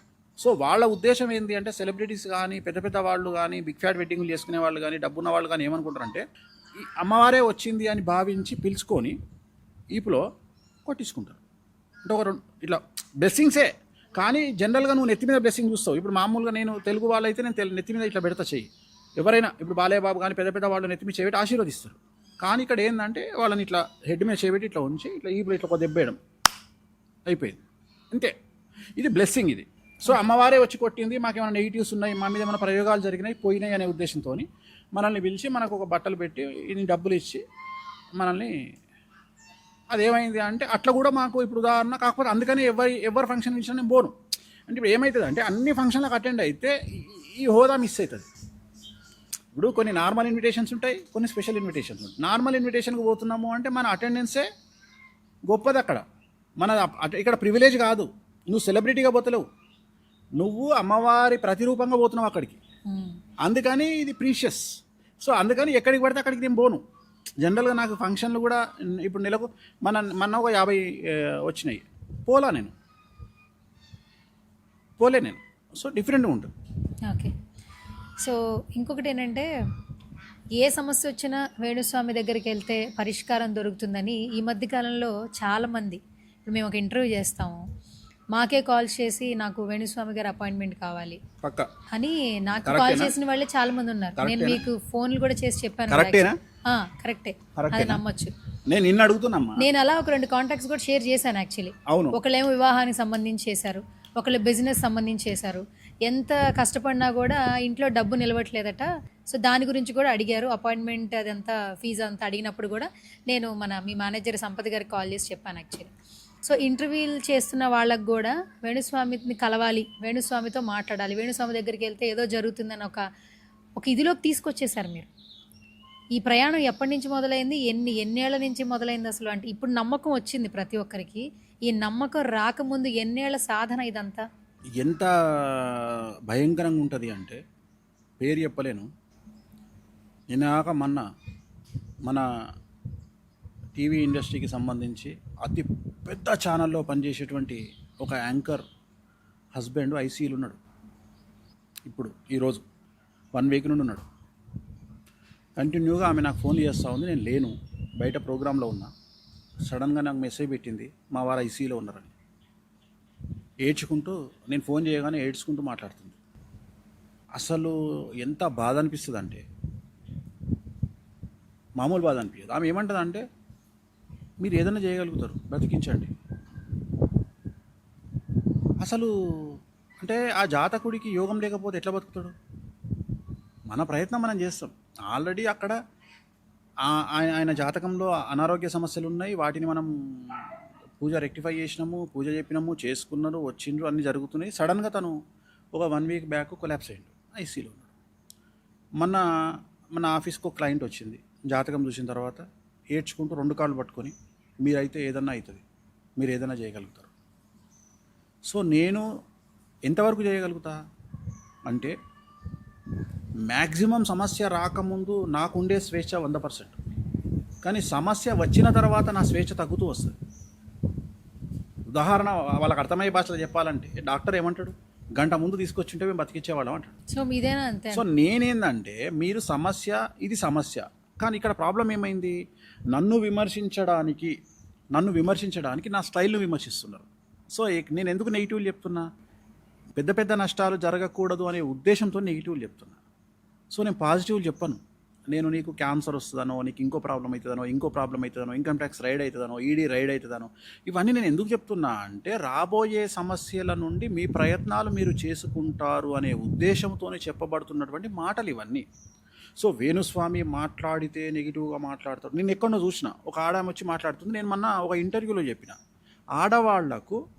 అందమైన ఆడవాళ్లకు 18 జాతి స్త్రీలకు సుఖ సంసారం అంటే కుటుంబ సౌఖ్యత ఉండదు అని చెప్పిన చెబుతూ దాని వెనకాల చాలా పాజిటివ్గా ఆడవాళ్ళ గురించి మాట్లాడి, ఇప్పుడు నేను ఎంత పాజిటివ్గా మాట్లాడినా నేను ఆడవాళ్ళ గురించి ఇందాక.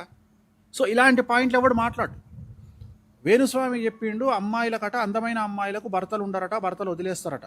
దాన్ని పెద్ద టాపిక్గా తీసుకొని డిస్కషన్. నేను మంచి చెప్పినప్పుడు ఎందుకు మాట్లాడతలేవు, ఎందుకు చెప్పినా అక్కడ అంటే లెక్కలు కూడా చెప్పు, అట్లనే లెక్కలు కూడా చెప్పు, ప్రతిదీ ప్రామాణికంగా మాట్లాడు. ఈ సంవత్సరము 2025వ సంవత్సరము మగవారి చేతిలో దారుణ హత్యకు గురైన సంచలనాత్మకమైన డెత్స్, మగవాళ్ళ డెత్స్ 500 ఉంటే 795 ఉంటే ఆడవారి డెత్స్ 500 ఉన్నాయి. 2025లో మగవారి చేతిలో అతి దారుణంగా చంపబడి మీడియాకెక్కిన కేసులు 500 ఉన్నాయి ఆడవాళ్ళవి. అంటే ఆడవాళ్ళు 500 మంది చనిపోయారు, కానీ మగవాళ్ళు 795 మంది చనిపోయారు.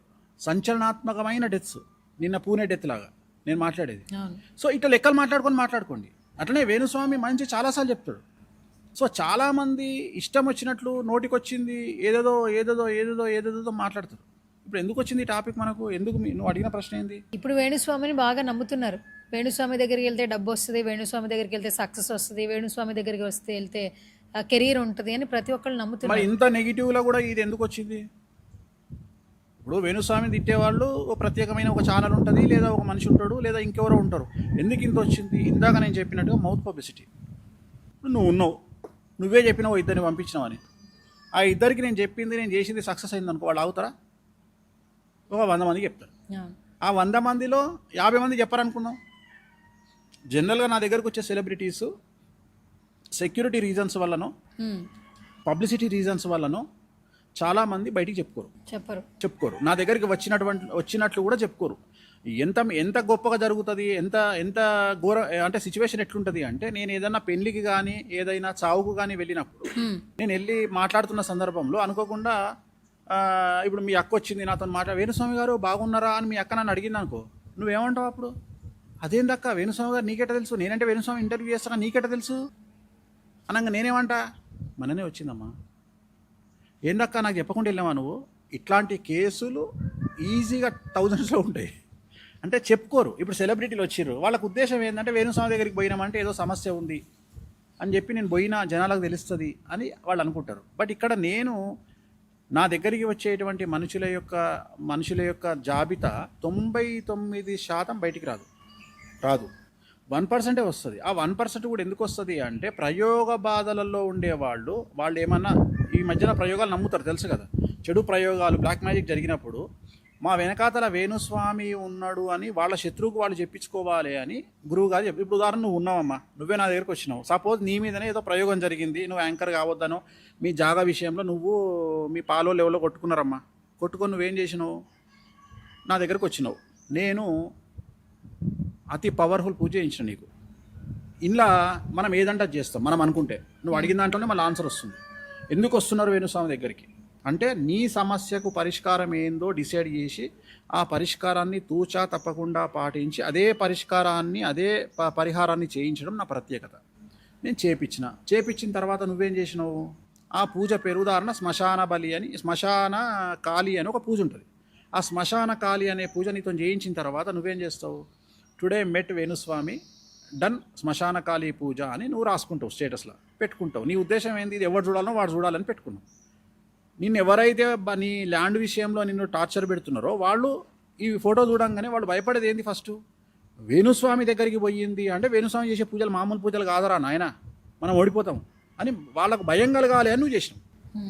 నన్ను కూడా పెట్టుమన్నావు అనుకో. అసలే ఒక హీరోయిన్ వచ్చింది అనుకో, హీరోయిన్ వచ్చి నాకు చెప్పింది, గురూజీ నాకు నా మీద ఇంకో హీరోయిన్ల గుంపు ఏడుస్తుంది, నా మీద ప్రయోగాలు చేస్తున్నారు, మీరే పెట్టండి మీ సోషల్ మీడియాలో అన్నదనుకో, పబ్లిసిటీ నాకు కూడా వస్తుంది కదా అనేటువంటి ఒక యావతో నేను పెడతా.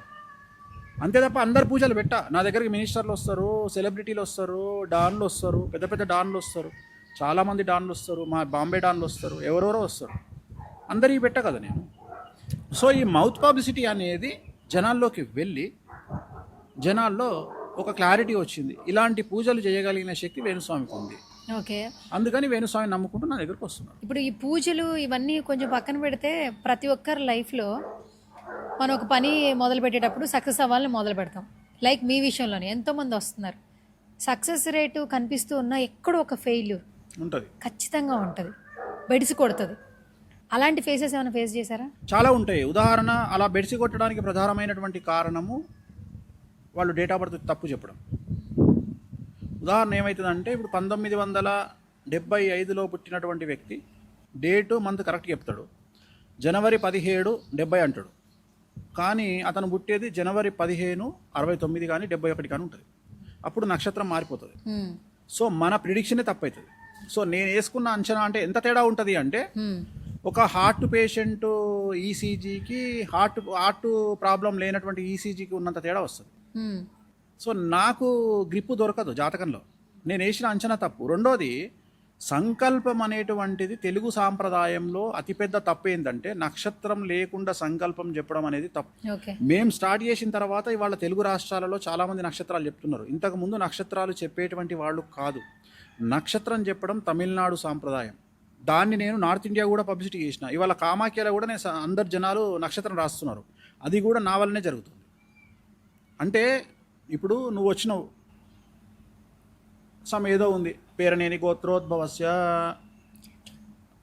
చెట్ల గోత్రం, పేరినేని గోత్రోద్భవస్య మహేష్ బాబు నామధేయస్య మఖా నక్షత్ర జాతకస్య అంటే మహేష్ బాబుది మఖా నక్షత్రము, పేరినేని గోత్రము. ఇది క్లారిటీ.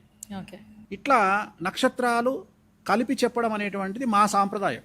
అంటే మేము తమిళనాడు సాంప్రదాయాన్ని ఓన్ చేసుకొని ఇక్కడ నక్షత్రాలు చెబితేనే ఫలిస్తాయి అనేటువంటి ఉద్దేశంతో దీన్ని మేము సినిమా ఇండస్ట్రీలో ప్రయోగం చేసినాం. సినిమా ఇండస్ట్రీలో నక్షత్రాలు చెప్పకుండా ఎవరి గోత్రము చెప్పబడదు. ఖచ్చితంగా గోత్రముతో పాటు నక్షత్రం చెప్పవలసిందే. అట్లనే మేము పూజలు నిర్వహించుకున్నా మా నక్షత్రాలు చెప్పుకుంటాం. సో నక్షత్రం చెప్పినప్పుడు మాత్రమే రిజల్ట్ వస్తుంది, లేకపోతే రిజల్ట్ రాదు.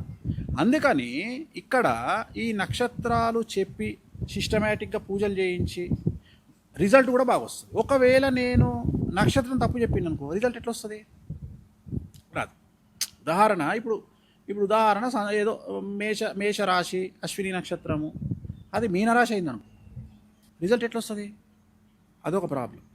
సో ఇలాంటి రెండోది ఏంటంటే, అన్నిటికంటే ముఖ్యం ఏంటంటే, ఈ వామాచారంలో ఈ పూజలలో నమ్మకం లేకపోతే ఫలించవు. నమ్మాలి ఫస్ట్. నువ్వు సరెండర్ అయ్యి దేవుని, నువ్వు అక్కడ సరెండర్ చేసుకో. నువ్వు దేవుడికి, నువ్వు ఈవెన్ వెంకటేశ్వర స్వామి దక్షిణాచారంలో కూడా వెంకటేశ్వర స్వామికి నువ్వు సరెండర్ అయితే ఆయన కూడా కాపాడతాడు. అట్లనే వామాచారంలో కూడా నువ్వు సరెండర్ అయిపో. అంటే ఇక నువ్వు సమర్పించుకో, ఇక నువ్వు చూసుకుంటావమ్మా, నాకేం లేదు, ఇక నాకు వద్దుగా, నేను చేసేది నేను చేస్తున్నా, ఇక నాకు నువ్వు ఉన్నావు, నాకు అమ్మవారు నువ్వు ఉన్నావు, నువ్వు చూసుకుంటావు అంతే. ఇప్పుడు నాకు కష్టం వచ్చినా నేను అమ్మవారి దగ్గరికి పోయి అదే చెప్పుకుంటా, అమ్మ నువ్వు చూసుకుంటావు, నాకు ఎందుకు ఇంకా లొల్లి. ఇప్పుడు ఇంతమందికి కష్టాలు వచ్చినప్పుడు తీర్చే నాకు కష్టం వస్తే అమ్మవారు ఊరుకుంటుందా? ఊరుకోదు. సో అట్లనే మీరు కూడా నా దగ్గరకు వచ్చే వాళ్ళు కూడా ఇక్కడ రెండు కావాలి. ఆల్రెడీ నమ్మి నా దగ్గరకు వస్తున్నారు. ఎందుకంటే నేను మొదలే చెప్తున్నా, నేను ఐఎమ్ నాట్ కమర్షియల్ అంటున్నా. రెండోది, నేను ఎక్కడ పబ్లిసిటీ చేసుకోనని చెప్తున్నా, నేను ఎక్కడ యాడ్ లేనని చెప్తున్నా, ఎక్కడ టీవీ ప్రమోషన్ కార్యక్రమాలు ఉండవని చెప్తున్నా. ఓన్లీ వేణుస్వామిని బ్యాటింగ్ చేసే కార్యక్రమాలే వస్తాయి టీవీలలో, వాటినే చూడండి. వేణుస్వామి మంచోడు కాదనుకోండి, వేణుస్వామికి నాలెడ్జ్ లేదనుకోండి. అయినప్పటికీ మీ జ్ఞానం మిమ్మల్ని అంగీకరిస్తే, మీ జ్ఞానం మీకు పర్మిషన్ ఇస్తే నా దగ్గరికి రండి. నా దగ్గరకు వచ్చి నన్ను నమ్మినప్పుడు నేను చెప్పే రెమెడీస్ కూడా నమ్మండి. నమ్మి నేను చేసిన కార్యక్రమాలు చూసుకోండి. But it will take time. Maybe ఒకళ్ళకు 3 నెలల పని చేసేది ఒకళ్ళకు 6 నెలలు పట్టవచ్చు. బట్ రిజల్ట్ అయితే ఉంటుంది. కానీ పర్సంటేజ్ మిస్ అవుతుంది. ఎక్కడ మిస్ అవుతుంది అంటే, ఉదాహరణ నేను ఒక 100 కేసులు నేను తీసుకుంటే ఒక 5 నుండి 8 కేసులు ఫెయిల్. ప్రతి 100లో 5 నుండి 8 కేసులు ఫెయిల్. అవి ఇంకా మానవ తప్పిదం కావచ్చు. అంటే మానవ తప్పిదం అంటే ఇప్పుడు మనం రాస్తున్న డేట్ ఆఫ్ బర్త్లు కావచ్చు, లేదా నక్షత్రాల తప్పు కావచ్చు. కొన్నిసార్లు మనకు నాలెడ్జ్ లేక, ఇప్పుడు ఉదాహరణ అమెరికాలో మార్నింగ్ 8 o'clock పుట్టిర్రు అంటే టైం డిసైడింగ్ ఫ్యాక్టర్ డిఫరెంట్గా ఉంటుంది. నేను లగ్నాన్ని డిసైడ్ చేసినట్టు ఎవరు చేయరు. నేను అమెరికా ఫ్యాక్టర్లో నేను నక్షత్రం ఒకటేస్తా, లగ్నం ఒకటేస్తా. అంటే చాలా డిఫరెంట్గా ఆలోచించాల్సి వస్తుంది. అంటే ఎంత తేడా ఉంటుంది అంటే, పొద్దున సూర్యుడు ఉంటాడు, రాత్రి చంద్రుడు ఉంటాడు. ఈ రెండింటిని నువ్వు డిసైడ్ చేసి మధ్యాహ్నం చంద్రుడు కనిపిస్తాడా? కనిపించాడు. క్వశ్చన్ చేస్తే నువ్వు అడిగినాం అనుకో, చంద్రుడు ఉన్నాడా స్వామి అంటే, ఉన్నాడు కానీ కనిపిస్తలేడు. సో అంత తేడా ఉంటుంది అనలైజేషన్లో.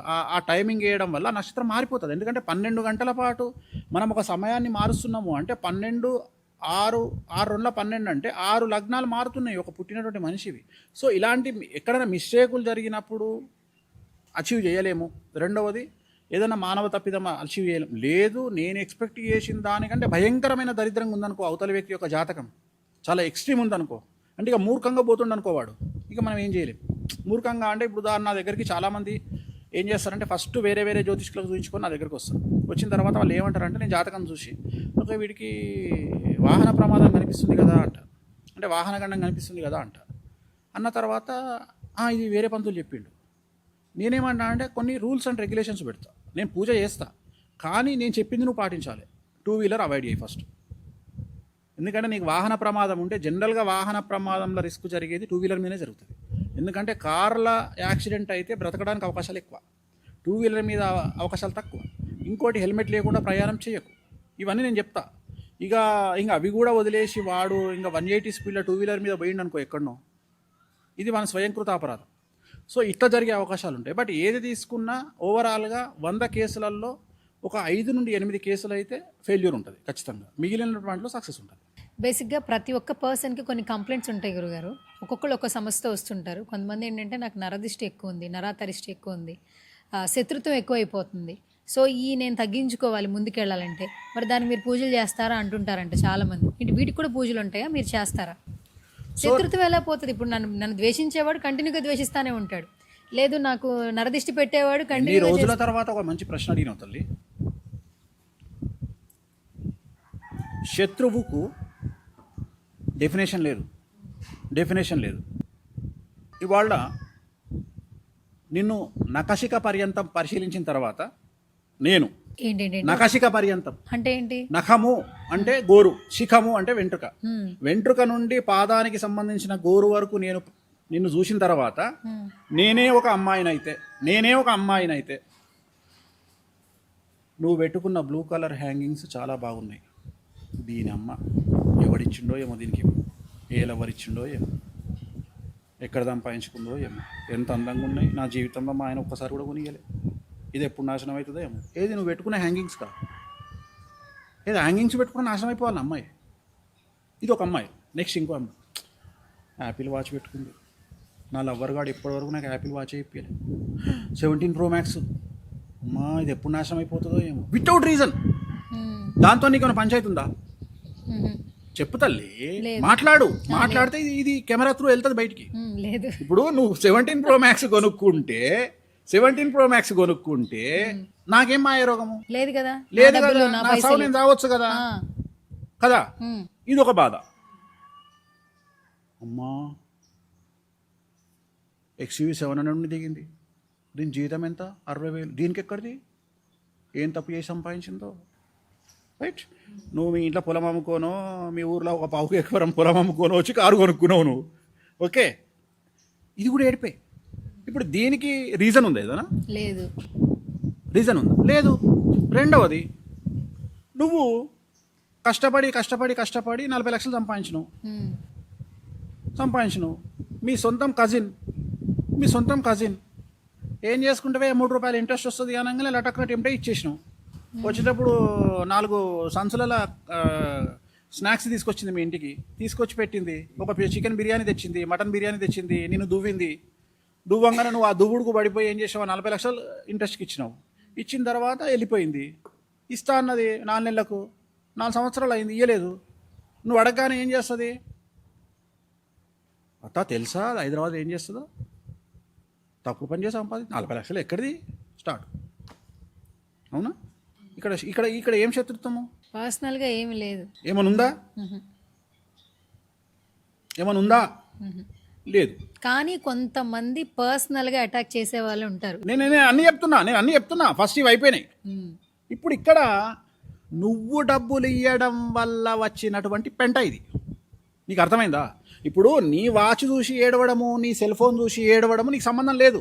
బట్ నీ చేతులారా నువ్వు చేసుకున్న పెంట ఏంది? నువ్వు ఆమెకు డబ్బులు ఇవ్వడం వల్ల, సహాయం చేయడం వల్ల నీకు ఆమె శత్రువుగా మారింది. ఈ శత్రువు కొన్ని తరాల పాటు ఉంటుంది, ఈ శత్రుత్వం. అట్లనే నువ్వు ల్యాండ్ కొన్నావు, ఆ ల్యాండ్ నాది అని ఎవడో కేసేసిండు నీ మీద. లేదు, మీ నాన్నగారి తాలూకా ల్యాండు, మీ నాన్న నీకు 2 ఎకరాలు ఇచ్చిండు, ఆ 2 ఎకరాలు నాది అని మీ చిన్న ఆయన నీ మీద కేసేసిండు. శత్రుత్వం. అర్థమైందా? ఇది కారణభూతమైనటువంటి శత్రుత్వం. ఇంతకుముందు నేను చెప్పినటువంటి కారణభూతమైన శత్రువు కాదు. ఒక భార్యాభర్తలు సినిమాకి వెళ్ళడము చూసి ఏడుస్తుంది అంటే పక్కింటిది, ఇది కారణం లేకుండా ఏడుస్తుంది. జనాలు ఎందుకు ఏడుస్తారు అంటే మనవాడు ఎప్పుడూ బాగుపడవద్దు అని జనాలు అనుకుంటారు. అసలు జనాలు హ్యాపీగా ఎప్పుడూ ఫీల్ కారు. అసలు తల్లిదండ్రి తప్ప ఈ ప్రపంచంలో ఎవరు ఫీల్ గారు. ఆ తల్లిదండ్రులు కూడా 50% ఫీల్ అవుతారు. ఆ తల్లిదండ్రులు కూడా ఎవరి దగ్గర డబ్బు ఉంటే వాన్నే ఎక్కువ ప్రేమిస్తారు. సో ఇదంతా ఒక సిస్టమేటిక్గా జరుగుతుంది. ఇక్కడ నరదృష్టి అనేటువంటిది కారణంలో ఉండొచ్చు, కారణం లేకపోవచ్చు. కానీ వీటికి కూడా పరిష్కారం ఉంటుంది. ఇప్పుడు ఒక సీఎంను ఇంకో సీఎం ఓడగొట్టాలనుకుంటాడు, ఒక ఎమ్మెల్యేని ఇంకో ఎమ్మెల్యే ఓడగొట్టాలనుకుంటాడు, ఒక సర్పంచ్ని ఇంకో సర్పంచ్ ఓడగొట్టాలనుకుంటాడు, ఒక హీరోను ఇంకో హీరో ఓడగొట్టాలనుకుంటాడు. సినిమా ఇండస్ట్రీ గురించి గత 1989లో ఫస్ట్ సినిమా ముహూర్తం చేసినటువంటి వేణుస్వామికి 2009లో లాస్ట్ సినిమా ముహూర్తం యోగి సినిమా చేసినటువంటి వేణుస్వామికి సుమారు 30 ఏళ్ళ అనుభవం ఉంది. ఈ 30 ఏళ్లలో ఇండస్ట్రీలో నేను చాలామందిని చూసిన. నువ్వు నమ్ముతావో నమ్మవో, ఒక హీరో సినిమా ఫెయిల్ కాగానే శుక్రవారం నాడు రాత్రి 10 మంది కలిసి మందు బాటిల్ ఓపెన్ చేసుకొని 10 రకాల స్నాక్స్ పెట్టుకొని ఎంజాయ్ చేసే సంస్కృతి మన తెలుగు ఇండస్ట్రీది. ఒక ప్రొడ్యూసర్ సినిమా ఫెయిల్ కాగానే కొంతమంది ప్రొడ్యూసర్లు కూర్చొని దావతులు చేసుకునే సంస్కృతి మన తెలుగు ఇండస్ట్రీది. సో అక్కడ కూడా ఉంది కదా. బాలీవుడ్లో మరీ ఘోరం. బాలీవుడ్లో ఒక హీరోయిన్ సినిమా హిట్ అయింది అంటే 2-3 హీరోయిన్లు కలిసి డబ్బులు, స్పాన్సర్షిప్, చందాలు వేసుకొని మరీ బ్లాక్ మ్యాజిక్ చేపిస్తారు. ఆడ సిరీస్లే వచ్చినాయి, రాజ్ 1, 2, 3 అని సినిమా సిరీస్లే వచ్చినాయి. ఆడ బ్లాక్ మ్యాజిక్ అంటే వాళ్ళ మీద ప్రయోగాలు చేపిస్తారు. సో ప్రయోగాలు ఇప్పుడు తెలుగు రాష్ట్రాల్లో కూడా ఒక ఎమ్మెల్యే టాప్ పొజిషన్లో పోతుండు అని ఇంకో ఎమ్మెల్యే, ఓడిపోయిన ఎమ్మెల్యే చేయిస్తాడు. ఒక సీఎం గెలవద్దు అని ఇంకెవరో పూజలు చేయిస్తారు. సో ఇది నమ్ముతారా, నమ్మకపోతారా, నమ్మలేకపోతారా, ఇదంతా మూఢత్వం అంటారా, ఇదంతా మీ బొంద మీకు వదిలేస్తున్నా. మీకు తగిలితే కానీ మీకు అర్థం కాదు. ఇప్పుడు 40 మంది ఒక హోటల్లో మంచినీళ్ళు తాగుతారు గ్లాసుల్లో, ఒక్కడికే జాండీస్ అవుతాయి అంటే పసకలు అవుతాయి. మరి 39 మందికి ఎందుకు కాలేదు అంటే అర్థమైందన్న లాజిక్. అవే నీళ్లు తాగిరు, అవే గ్లాసులో తాగిరు. వీళ్ళకు రెసిస్టెన్స్ పవర్ ఎక్కువ ఉంది, వానికి లేదు. అట్లనే ప్రయోగం అనేటువంటిది జరిగిన తర్వాత అది ఎక్కడనో 10% అటాక్ అవ్వచ్చు, 30% అటాక్ అవ్వచ్చు. అట్లనే నరదృష్టి అనేది నీ మీద పడి ఏడ్చిన తర్వాత అందుకనే ఏం చేస్తారు, ఇంటికి రాగానే ఇవాళ కూడా జనాలు ఏమన్నా అనుకొని మన ఇళ్ళల్లో ఇవాళ కూడా నువ్వు బాగా తయారైపోయి ఇంటికి వచ్చిన తర్వాత మీ అమ్మ నీకు దిష్టి తీస్తుంది, రా బిడ్డ అని.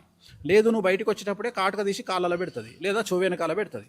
లేదు, ఇక రెగ్యులర్గా దీంతో టార్చర్ ఉంది అని కూడా ఎడమకాలికి నల్లదారం కడుతుంది. అవునా?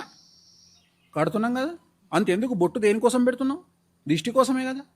సడన్గా నీ మొత్తం ఎక్కడికి పోకుండా డైరెక్ట్గా నీ బొట్టు మీదకే పోవాలి లుక్ అనే ఉద్దేశంతోనే బొట్టు పెడుతున్నాం కదా. అట్లనే ఇంటి కన్స్ట్రక్షన్లో ఉన్నటువంటి ఇంటికి దిష్టి బొమ్మ ఎందుకు పెడుతున్నావు? పెద్ద వాళ్ళు పెడుతున్నారు కదా. ఇవన్నీ నమ్మకాలు, ఇవన్నీ నిజంగా జరుగుతున్నాయి. సో అంత పెద్ద తిరుపతి వెంకటేశ్వర స్వామికే రోజుకు 10 సార్లు దిష్టి తీస్తారు కదా. గురుజీ, ఒక స్ట్రైట్ క్వశ్చన్. మీరు నాకు శత్రువు, మీరు నాకు మిత్రుడు అవ్వాలి, మీరు పూజ చేస్తారా? చెయ్యను. ఒక శత్రువు ఎప్పటికీ మిత్రుడు కాడు. నేను చెప్తున్నా ఈయన మంత్రం వినబడుతుంది కదా. ఓం హ్రీం బగలాముఖీం మమ సర్వదుష్టానాం వాచం ముఖం పదం స్తంభయ జిహ్వాంకీలయ బుద్ధిం వినాశయ హ్రీం ఓం స్వాహ. మమ సర్వదుష్టానాం, నా శత్రువులు, వాచం, ముఖం, పదం స్తంభయ.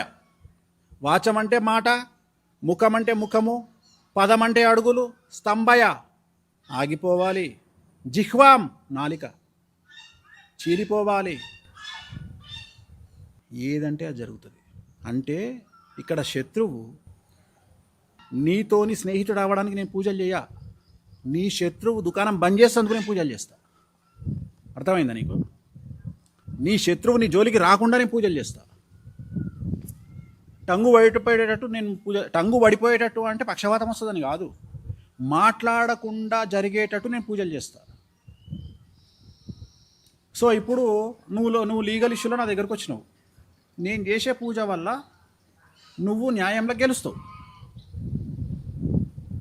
అర్థమైందా? ఇందాక మంత్రంలో లాస్ట్ది మర్చిపోయినాం, బుద్ధిం వినాశయ.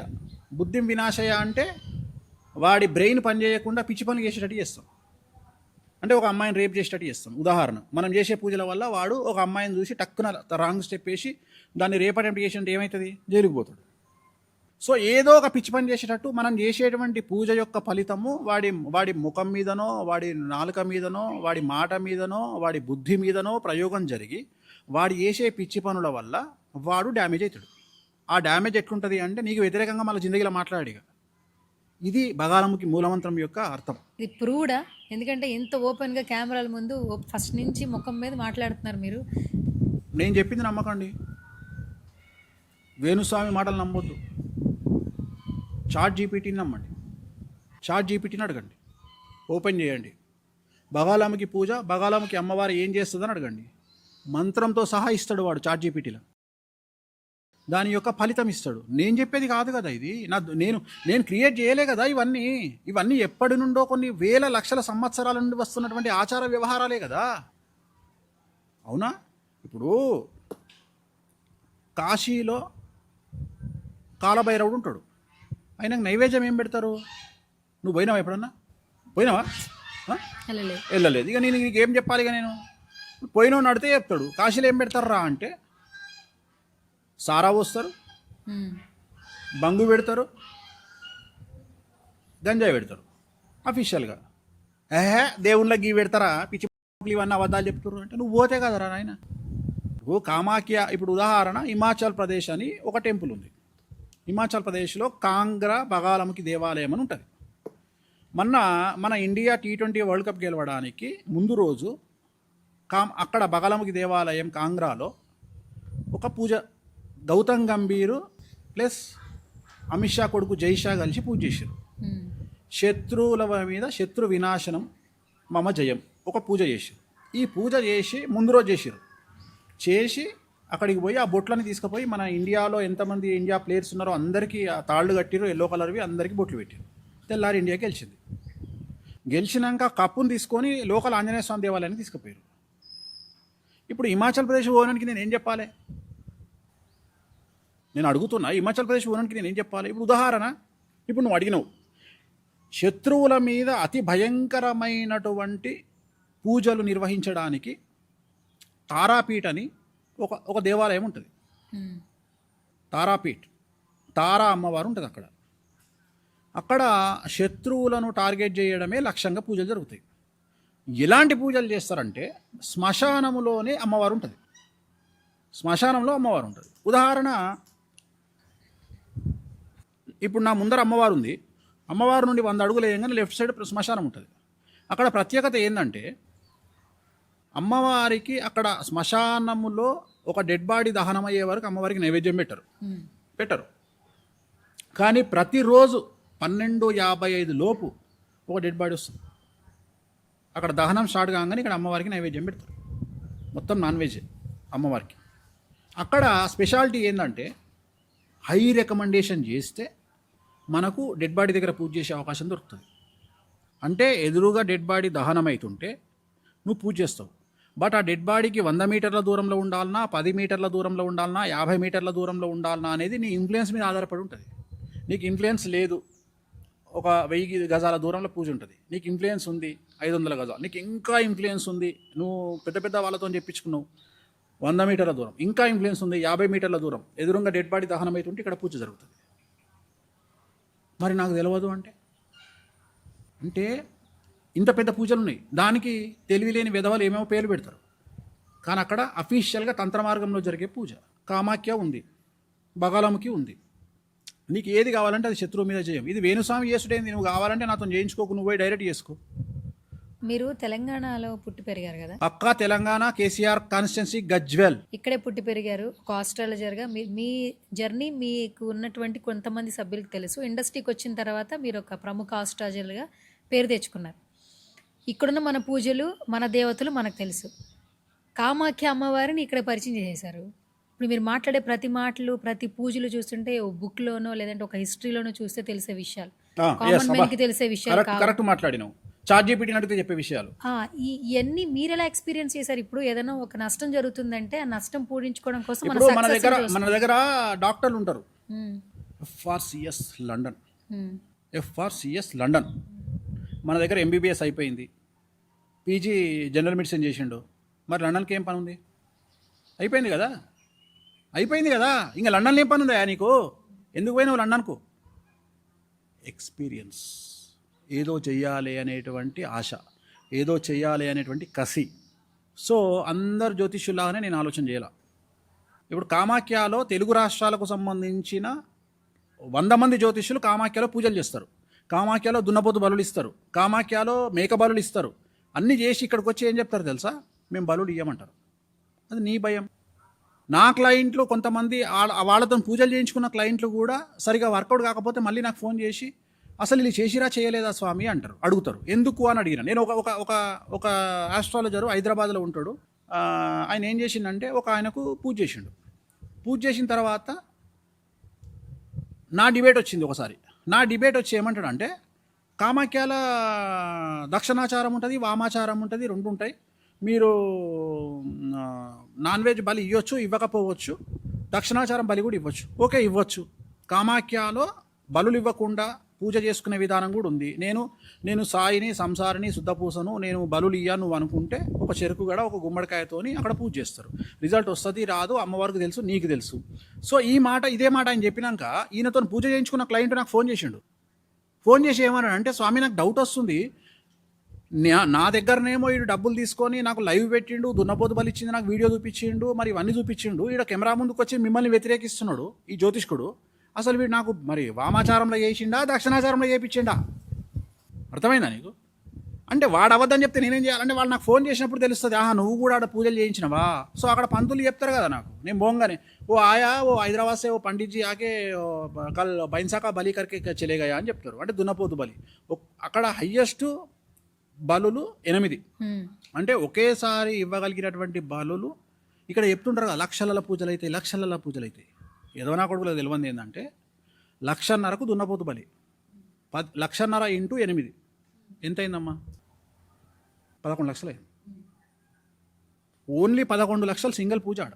నువ్వు చేసుకుంటే పెద్ద పూజ నేను మాట్లాడేది. నువ్వు చిన్న పూజ పోయి ఇప్పుడు 25,000కు మేక బలి ఉంటుంది, 1,50,000కు దున్నపోతు బలి ఉంటుంది. మొత్తం బలులు అక్కడ 8 బలులు. ఇంకా కావాలి అంటే 10 బలులు హయ్యెస్ట్ బలులు. 10 బలులు చేస్తే 15 లక్షలు అవుతుంది. సో చాలా ఖర్చు ఉంటుంది. సో వీళ్ళు ఏం చేస్తారు, ఇక్కడ క్లయింట్లతో, అమెరికా క్లయింట్లతోని మేము అక్కడ దున్నపోతు బలి ఇస్తామని చెప్పి డబ్బులు తీసుకొని కెమెరాలు వచ్చి నాకు ఎగనెస్ట్గా డిస్కషన్ వచ్చినప్పుడు వాళ్ళని తీసుకుపోయి కూర్చోబెట్టంగానే వేణుస్వామికి ఎగనెస్ట్గా మాట్లాడాలి కాబట్టి కామాఖ్యాల పంచబలులతో పాటు మా నార్మల్ బలులు కూడా ఉన్నాయి అనగానే వాళ్ళ క్లయింట్లు డౌట్ వస్తుంది, ఫోన్ చేస్తారు. ఫోన్ చేసి నాకు ఏంది గురువు గారు అని ఇట్లా అడుగుతారు. అంటే అందరూ ధైర్యంగా చెప్పుకోవాలని రూల్ ఏం లేదు. సో నేను ఇక్కడ నా ప్రత్యేకత ఏంటంటే, నేను ఏదో చేయాలా అనే కోరిక ఎక్కడి నుండి పుట్టింది? నా జాతకం నుండి పుట్టింది. నా జాతకంలో రాహు ఉచ్చ. రాహు ఎవరికి? కలియుగాన్ని కమాండ్ చేస్తుంది రాహువు. కలియుగాన్ని కమాండ్ చేస్తుంది బగలముఖి వామాచారంలో. నేను మాట్లాడేది ఇప్పుడు దక్షిణాచారంలో కలియుగాన్ని కమాండ్ చేస్తుంది వెంకటేశ్వర స్వామి వారు, ప్రోటోకాల్ దేవుడు, కలియుగం మొత్తానికి ప్రోటోకాల్ దేవుడు ఆయన్నే. కానీ కలియుగాన్ని వామాచారంలో కమాండ్ చేస్తూ ఉంది. అంటే మనిషికి వచ్చినటువంటి అతిపెద్ద కష్టాలను తొలగించేటువంటి శక్తి బగలాముఖి అమ్మవారికి ఉంది. ఆమె ఎవరికి అధిదేవత అంటే రాహువుకు. సో రాహువును కమాండ్ చేస్తుంది. ఈ రాహువుకు వచ్చేటువంటి కష్టాలు ఎట్లుంటాయి అంటే, బాగా డబ్బిస్తుంది, బాగా పేరిస్తుంది, బాగా శత్రువులను కూడా ఇస్తుంది. సో ఈ శత్రువులను మనం ఆపుకోవాలి అంటే ఆమె దగ్గరికి పోవాలి. సో ఇవన్నీ నేను తిరిగి రీసెర్చ్ చేసి నేర్చుకుంటున్నా. మీకు తెలిసింది కామాఖ్య ఒకటే, నాకు తెలిసింది తారాపీఠ తెలుసు, రాజరప్ప తెలుసు. కామాఖ్యలో చాలామందికి తెలియనటువంటి విషయం ఏంటంటే, కామాఖ్యను మించిన సూపర్ పవర్ ఉంది. అది ఎవరికి తెలియదు, నాకు తెలుసు. నేను రీసెర్చ్ చేసిన ఒక ప్రత్యేకమైన దేవాలయం ఉంటుంది అస్సాం రాష్ట్రంలో. కామాఖ్య నుండి 100 కిలోమీటర్లు వెళ్తే ఇంకొక పీఠం ఉంది, శక్తిపీఠం ఉంది. అక్కడ అమ్మవారికి తొడబడ్డది, అక్కడ మనుష్య బలి ఉండేది. పోయి కనుక్కో, గూగుల్ చాట్లో ఎతుకు, వనజాదేవి పీఠం అని కొట్టు, వస్తుంది. వనజాదేవి పీఠంలో అమ్మవారికి మనుషులను బలిచ్చేవాళ్ళు అని క్లియర్గా చూపిస్తుంది.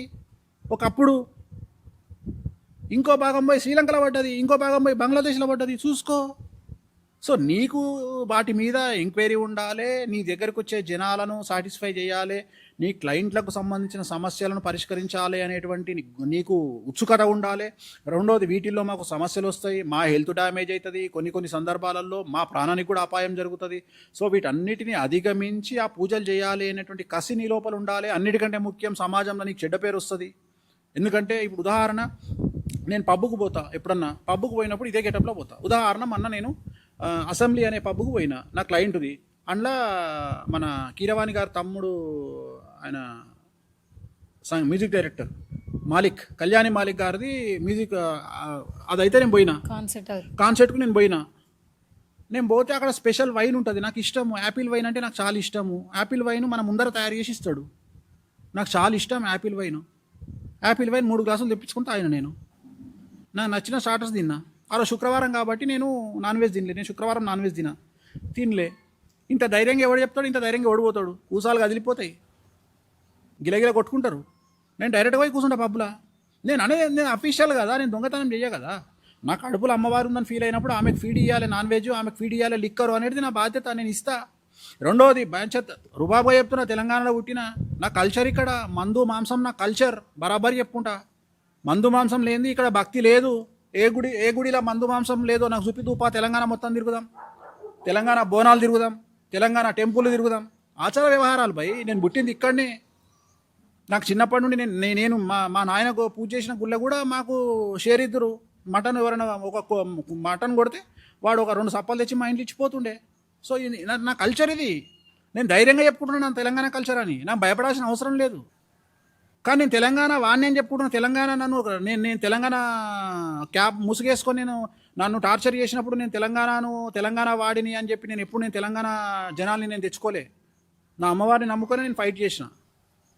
సో ఐ ప్రూవ్డ్, అన్నిట్లలో ప్రూవ్ చేసుకొని అన్ని రకాలుగా చరిత్రను ఎక్స్పీరియన్స్ చేసి, అన్ని రకాల దేవతలను ఎక్స్పీరియన్స్ చేసి, నువ్వు ఇన్ని ప్రశ్నలు అడిగినావు, ఓన్లీ కామాఖ్య గురించి అడిగినావు. నీకు రాజరప్ప అంటే ఏందో తెలియదు, నీకు కాంగ్రా హిమాచల్ ప్రదేశ్లో కాంగ్రా అమ్మవారు అంటే తెలియదు, నీకు రాజరప్ప అమ్మవారు అంటే తెలియదు, అవునా? నీకు ఉగ్ర తార అంటే తెలియదు. సో వీళ్ళందరూ ఎక్కడున్నారు? వేణుస్వామి రీసెర్చ్ చేసిండు. చాలామంది జనాలు ఏమనుకుంటారు, నీతో పాటు నాకు తెలిసిన 199 మందికి వేణుస్వామికి కామాఖ్యనే తెలుసు అనుకుంటారు. కామాఖ్య కాకుండా ఇంకా అతిపెద్ద శక్తి దేవాలయాలు, శక్తి పీఠాలు అంటలే నేను, శక్తి దేవాలయాలు, తంత్ర మార్గంలో నడిచే దేవాలయాలు, నాన్ వెజ్ ఇక్కడ పెట్టే దేవాలయాలు, శ్మశానంలో కూడా పూజలు చేయించబడే దేవాలయాలు, శ్మశానంలోనే ఉన్న అమ్మవారు ఉన్న దేవాలయాలు చాలా ఉన్నాయి. వాటికి కూడా నేను పూజలు చేయిస్తా, వాటి దగ్గర కూడా పూజలు నిర్వహిస్తా. సరే గురుగారు, ఓపెన్గా ఒక క్వశ్చన్. సబ్జెక్ట్ నేర్చుకుంటున్నారు, ఎక్కడెక్కడికో వెళ్తున్నారు, ఎక్కడ ఏ దేవతలు ఉన్నారు, ఏ పూజ చేస్తే వాళ్ళకి ఉపయోగం కలుగుతుంది, ఆల్మోస్ట్ అన్నీ చెప్పేస్తున్నారు మీరు. సమస్య, సక్సెస్సా, ఫెయిల్యూరా, కష్టమా, మనిషి చావా బతుక, అన్నీ చెప్పేస్తున్నారు. ప్రతి ఒక్కరికి తెలిసిన విషయం ఏంటంటే చావు పుట్టుక ఎప్పుడో నిర్ణయం అయిపోయింది, మనం దాన్ని ఫాలో అవుతాం అనేది. అది నిజం, ఓపెన్గా చెప్పాలనుకుంటే. నీకు నిజం, నాకు కాదు. అంటే ఇప్పుడు చావును కూడా ఆపగలరా? నువ్వు అడుగు, నువ్వు ప్రశ్న అడుగు, చెప్తా. ఓకే, సో ఇప్పుడు ఏంటంటే మెయిన్గా ఈ వ్యక్తి జీవితం, జాతకం మీ దగ్గర తీసుకొస్తే వాళ్ళ జీవితంలో ఇంకా జరగని చేంజెస్ కూడా మీ పూజల వల్ల చేస్తారా? ఇంకొకటి, మీరు చేస్తుంది బిజినెస్సా, సోషల్ సర్వీసా? సోషల్ సర్వీస్ చేయడానికి నేనేమన్నా సమాజ సేవ చేస్తున్నాను? బిజినెస్సే చేస్తా.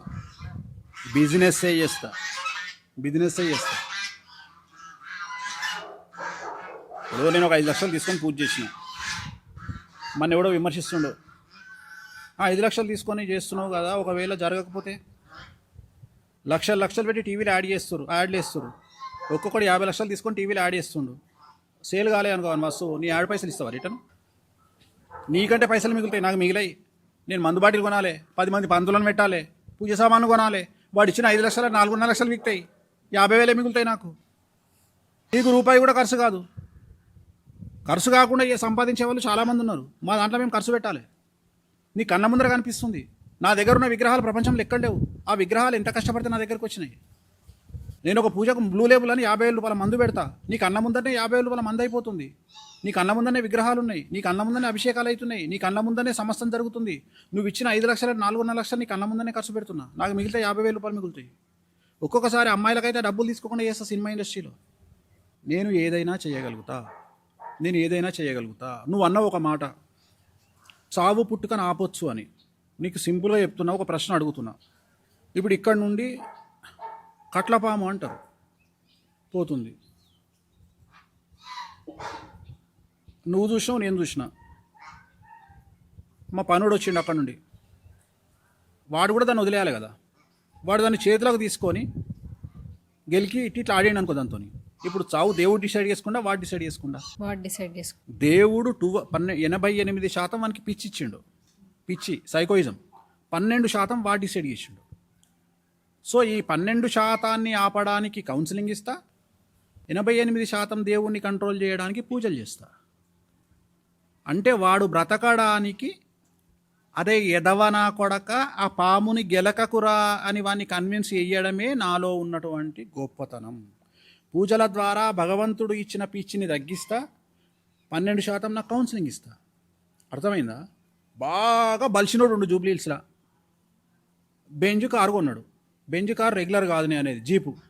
అది 240 తొక్కంగానే ఉరుకుతుంది, 240 స్పీడ్లో పోతుంది. నా దగ్గరికి వాళ్ళ నాయన నా దగ్గరికి తీసుకొని వచ్చిండు. వాహన ప్రమాదము జరుగుతుంది అని నేను చెప్పిన మన జాతకంలో. సపోజ్ వానికి రాహు మార్గదర్శ నడుస్తుంది, శని చండాల యోగం ఉంది, అంటే రాహు మీద శని దృష్టి ఉంది, శని మీద రాహు దృష్టి ఉంది. సో వాడు కాంట్రవర్షియల్ డెత్ ఉంది వానికి. కాంట్రవర్షియల్ డెత్ అంటే యాక్సిడెంట్లో చనిపోయే అవకాశం ఉంది అని నేను చెప్పిన అనుకో. సపోజ్ చెప్పినప్పుడు వాడు జనరల్గా వాళ్ళు ఏమడుగుతారు వాళ్ళ తల్లిదండ్రులు అంటే, మా వాడు మొన్ననే బెంచ్ కారు కొన్నాడు అంటాడు, లేకుంటే స్పోర్ట్స్ కారు కొన్నాడు అంటాడు. స్పోర్ట్స్ కార్ వీడు ఎక్కంగానే ఫస్ట్ చేసేది ఓఆర్ఆర్ మీద రైమని దొక్కితే 250 పోతుంది. అది మన ఔటర్ రింగ్ రోడ్డు 160 కంటే ఎక్కువ పోవడానికి అవైలబుల్ ఉండదు. ఎందుకంటే మన రోడ్లు పోతుంటే ఇట్లా బెండ్ అవుతూ ఇగో ఇట్లా అవుతుంటుంది కారు. కానీ అదే నువ్వు వేరే ఇంటర్నేషనల్ రోడ్ల మీద పోతుంటే సర్రమని వెళ్ళిపోతుంది. సో ఇక్కడ భగవంతుడు వాడి జాతకంలో యాక్సిడెంట్ కావాలి అని రాయడాన్ని 88%గా నేను తీసుకొని 12% 200 కిలోమీటర్ల స్పీడ్తో పోవాలి అనేటువంటి వాడి మూర్ఖత్వాన్ని 12% అనలైజ్ చేసి వాడిని కూర్చోబెట్టి వానికి కౌన్సిలింగ్ ఇస్తా. అరే నువ్వు చచ్చిపోయినావనుకో, మీ నాయనకు 200 కోట్ల ప్రాపర్టీ ఉంది, నువ్వు ఒక్కనివే కొడుకు, నీ లైఫ్లో అన్నీ మిస్ అవుతావు. లండన్ బోర్డు మిస్ అవుతావు, యూరోప్ బోర్డు మిస్ అవుతావు, నీ పెళ్ళాన్ని తీసుకొని స్విట్జర్లాండ్ బోర్డు మిస్ అవుతావు. స్విట్జర్లాండ్ ఇంటర్ కాంటినెంటల్ ప్లేస్కు పోలేవు, అంటే ప్రపంచంలో స్వర్గం లాంటి ప్రదేశానికి నువ్వు పోలేవు చచ్చిపోతే. సో నీకు మంచి పెళ్ళాం వస్తుంది, అందమైన పెళ్ళాం వస్తుంది, ఒక పలానా హీరోయిన్ లాంటి పెళ్ళాం వస్తుంది, నువ్వు ఎంజాయ్ చేస్తావు లైఫ్. సో నువ్వు బతకాలి అంటే స్పీడ్ తగ్గించుకో. నీ 200 కోట్లు నువ్వు ఎంజాయ్ చేయాలంటే స్పీడ్ తగ్గించుకో. ఓకే, ఇది అయిపోయింది కౌన్సిలింగ్. మరి వాని జాతకంలో రాసిన యాక్సిడెంట్ సంగతి ఏది పంతులు గారు అంటది కదా వాళ్ళు. అప్పుడు ఏం చేస్తా, దానికో పూజ ఉంటుంది. వాహన ప్రమాదాన్ని తగ్గించడానికి, లేదా వాడి అపమృత్యు దోషాన్ని నివారించడానికి, వాడి ఆయుష్ పెరగడానికి ఒక పూజ ఉంటుంది. ఆ పూజ చేస్తాం. అంటే రెండింటిని బ్యాలెన్స్ చేయాలి. ఇక్కడ ఒక లివర్ క్యాన్సర్ వచ్చే పేషెంట్ వచ్చిండు నా దగ్గరికి, రోజు తాగుతుండు. ఫస్ట్ నేను చేయాల్సింది ఏంది, వాని మంద ఆపాలి. వాడు ఎవడు చెప్పినా వినడు. వాడు నా మీద నమ్మకంతో వాళ్ళ అమ్మనో నాయననో లేకపోతే వాళ్ళ భార్యలో తొలగిస్తుంది, కూసబెడతారు. చచ్చిపోతారు అబ్బాయి, ఇగో నీకు వాడు ఏమంటాడు, నాకు లివర్ ఎందుకు, నాకు క్యాన్సర్ ఎందుకు వస్తుంది, నాకు ఇప్పటిదాకా కడుపు నొప్పి కూడా రాలే అంటాడు. నేను అప్పుడు చూపిస్తావానికి, రవి కేతు గల్చూరు బిడ్డ ఆరో ఇంట్లో చచ్చిపోతావురా, ఇది రాసి ఉందిరా అని చెప్తా. చెప్పితే వాడు ఇంటాడా, వినడు. 99% కన్విన్స్ చేస్తా, వానికి పూజ చేస్తా. కానీ వాడు నా మాట వినడు. అప్పుడు ఏం చేస్తా, బ్రాండ్ మార్చమని చెప్తా. వానికి కన్విన్స్ ఆన్సర్ చెప్తా. ఏం చేస్తా, వాడు రెగ్యులర్గా ఒక చీప్ లిక్కర్ తాగుతుండు, అంటే మంచిగా డబ్బులునే వాని దగ్గర. చీప్ లిక్కర్ తాగు బిడ్డ, ఒక 7,000 రూపాయల మందు ఉంటుంది, ఇది తాగు. ఎందుకు అంటే, నువ్వు తాగే చీప్ లిక్కర్ ఒకరోజు, నువ్వు తాగే ఆ 7,000 మంది ఉంది కదా, అది 10 రోజులు తాగినందు సమానం. అంటే నువ్వు నెలకు 3 సార్లు తాగితే 30 రోజులు తాగినట్టే. అంటే నీ లివర్ డ్యామేజ్ అనేది 10 నెలల్లో డ్యామేజ్ అయ్యేది 10 ఏళ్ళకి డ్యామేజ్ అవుతుంది. అంటే నీ పెరుగుతుంది, లైఫ్ స్పాన్ పెరుగుతుంది. ఉదాహరణ సిగరెట్ తాగేటోడు. ఇప్పుడు ఉదాహరణ నాకు తెలిసినటువంటి ఒక అబ్బాయి రోజుకు 120 సిగరెట్ తాగుతాడు, 120. ఇవాళ అతన్ని ఏదో రకంగా కన్విన్స్ చేసి 12 సిగరెట్లు తీసుకొచ్చాను. అంటే రోజు 120 సిగరెట్లు అంటే 10 రోజుల సిగరెట్లు తగ్గిపోయినాయి కదా. అంటే నేను ఏమంటున్నా, లైఫ్ స్పాన్ పెంచడానికి నేను ఇచ్చే కౌన్సిలింగ్ మనకు వస్తుంది.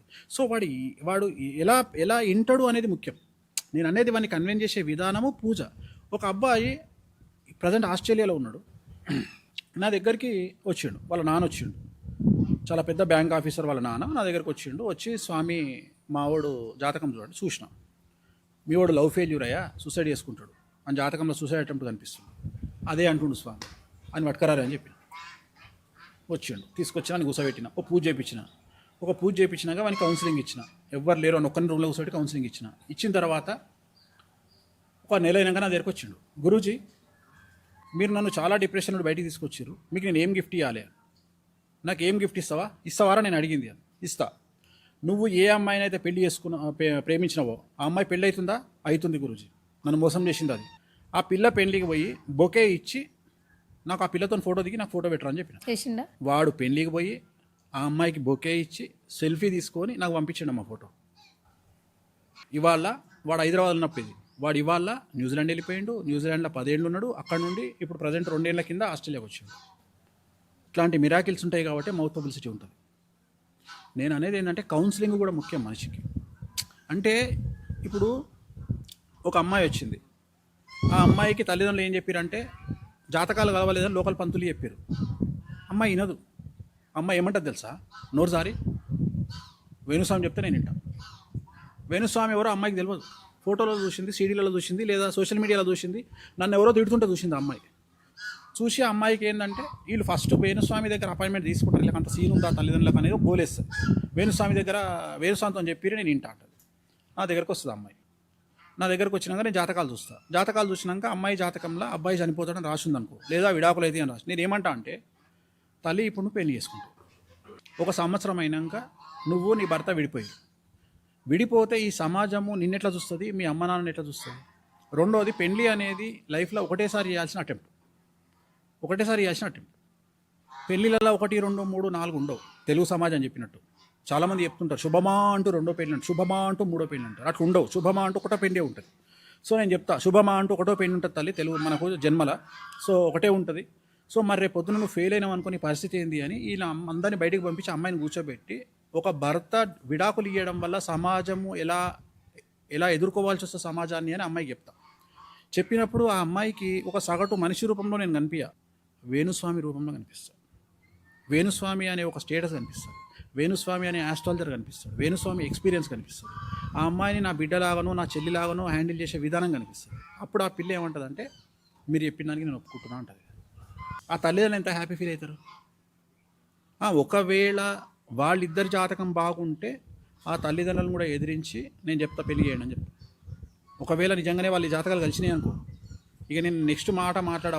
కొన్నిసార్లు నాకు బ్రైబ్ చేయడానికి వస్తారు. ఒకడు ఇప్పుడు ఏమంటాడంటే ఒక కులంలో పుట్టినటువంటి అమ్మాయి తండ్రి నా దగ్గరకు వచ్చి, నా దగ్గర 100 కోట్లు ఉంది, మన దగ్గర ఏం లేదు పిల్లగాని దగ్గర, నేను మీకు 10 లక్షలు ఇస్తా, లేకపోతే కారు ఇప్పిస్తా, మీరు ఏమైనా చేయండి, అమ్మాయికి ఇది చేయండి అని అడుగుతా. అన్నప్పుడు నేనేం చేస్తా, నేను ఒకటే మాట చెప్తా, నాకు నువ్వు ₹1,00,00,000 ఇచ్చినా నేను ఆ అమ్మాయికి అవద్దని చెప్పాను. అమ్మాయి జాతకం బాగుంది, వాడిని పెళ్లి చేసుకుంటే అమ్మాయి సుఖపడుతుంది, నేనైతే అదే మాట మీద ఉంటా. సో ఇట్లా కూడా వస్తాయి మన దగ్గరికి, బ్రైబింగ్ చేయడానికి కూడా వస్తాయి, కానీ నేను ఎప్పుడు చేయ. సో నా లిమిట్లో నిజాయితీగా ఉండి మనం చేసే పనులు మౌత్ పబ్లిసిటీ మన సమాజానికి ఉపయోగపడుతుంది. వేణుస్వామి గారు, ఈ మధ్యకాలంలో సోషల్ మీడియా ఇంపాక్ట్ చాలా వరకు ఉండింది జనాల మీద. సోషల్ మీడియాకి ఎడిక్ట్ అయిపోయి కూడా చాలా సర్కమ్స్టెన్సెస్ చూస్తున్నాం మనం. అంటే మనం అనుకోనివి కూడా కొన్ని జరుగుతూ ఉన్నాయి సోషల్ మీడియా ఇంపాక్ట్ చూస్తుంటే.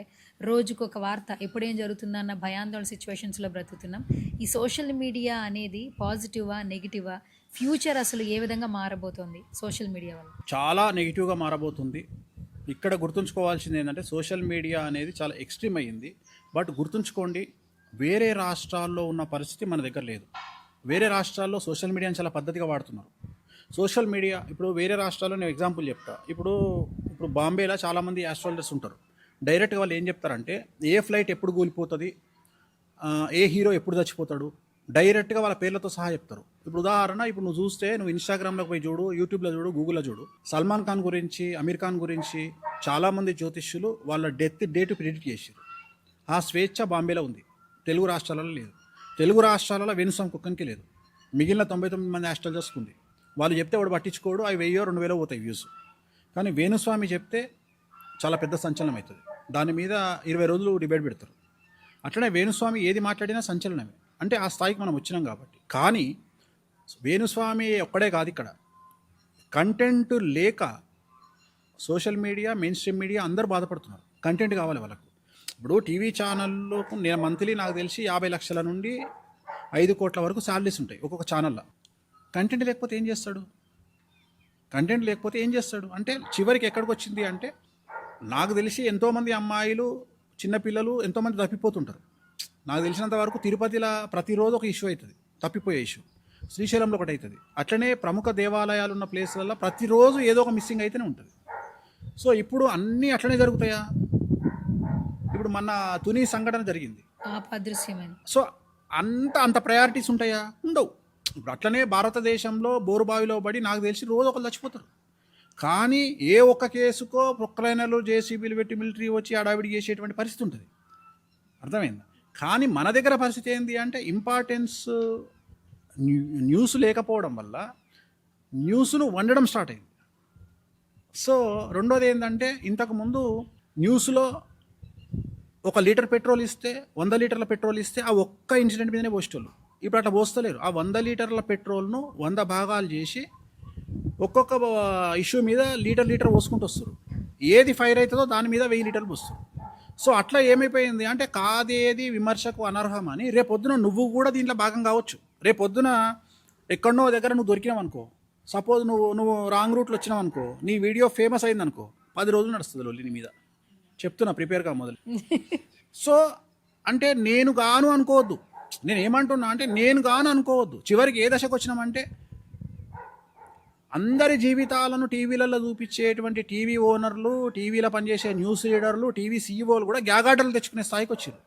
గ్యాగ్ ఆర్డర్ అంటే తెలుసు కదా, నీ మీద న్యూస్ వేస్తున్నారు అనుకో, నీకు ఇష్టం లేకపోతే సిటీ సివిల్ కోర్టు పోతే గ్యాగ్ ఆర్డర్ ఇస్తుంది. 1 లక్ష రూపాయలు నీకు కావాలనుకుంటే గ్యాగ్ ఆర్డర్ ఇస్తుంది.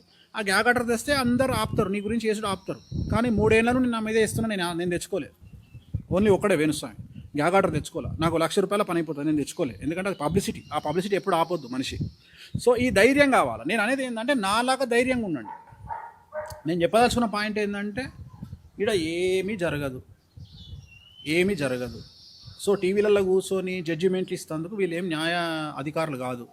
సో మీరు ఈ సోషల్ మీడియా ఇచ్చే జడ్జిమెంట్లకు మీరు భయపడకండి. వాడెవడో సోషల్ మీడియాలో పెడతాడు, ఇట్లా పెట్టుకుంటాడు. ఒక ఆమె నా దగ్గరికి జాతకానికి వచ్చింది. నేను 6000 తీసుకుంటా. నా దగ్గరకు వచ్చింది, ఏదో ప్రాబ్లం ఉంది, పూజ రాసిన. ఈమెకు కూడా రాయలే. నేనేం చేసిన, ఇప్పుడు రోజు 20 మంది క్లయింట్ వస్తారు. 20 మందిలో ఒక క్లయింట్కు పూజ రాసిన. వాళ్ళ దగ్గరికి పోయి ఈమె డిస్కషన్ చేసి నా మీద ఒక రీల్ పెట్టింది.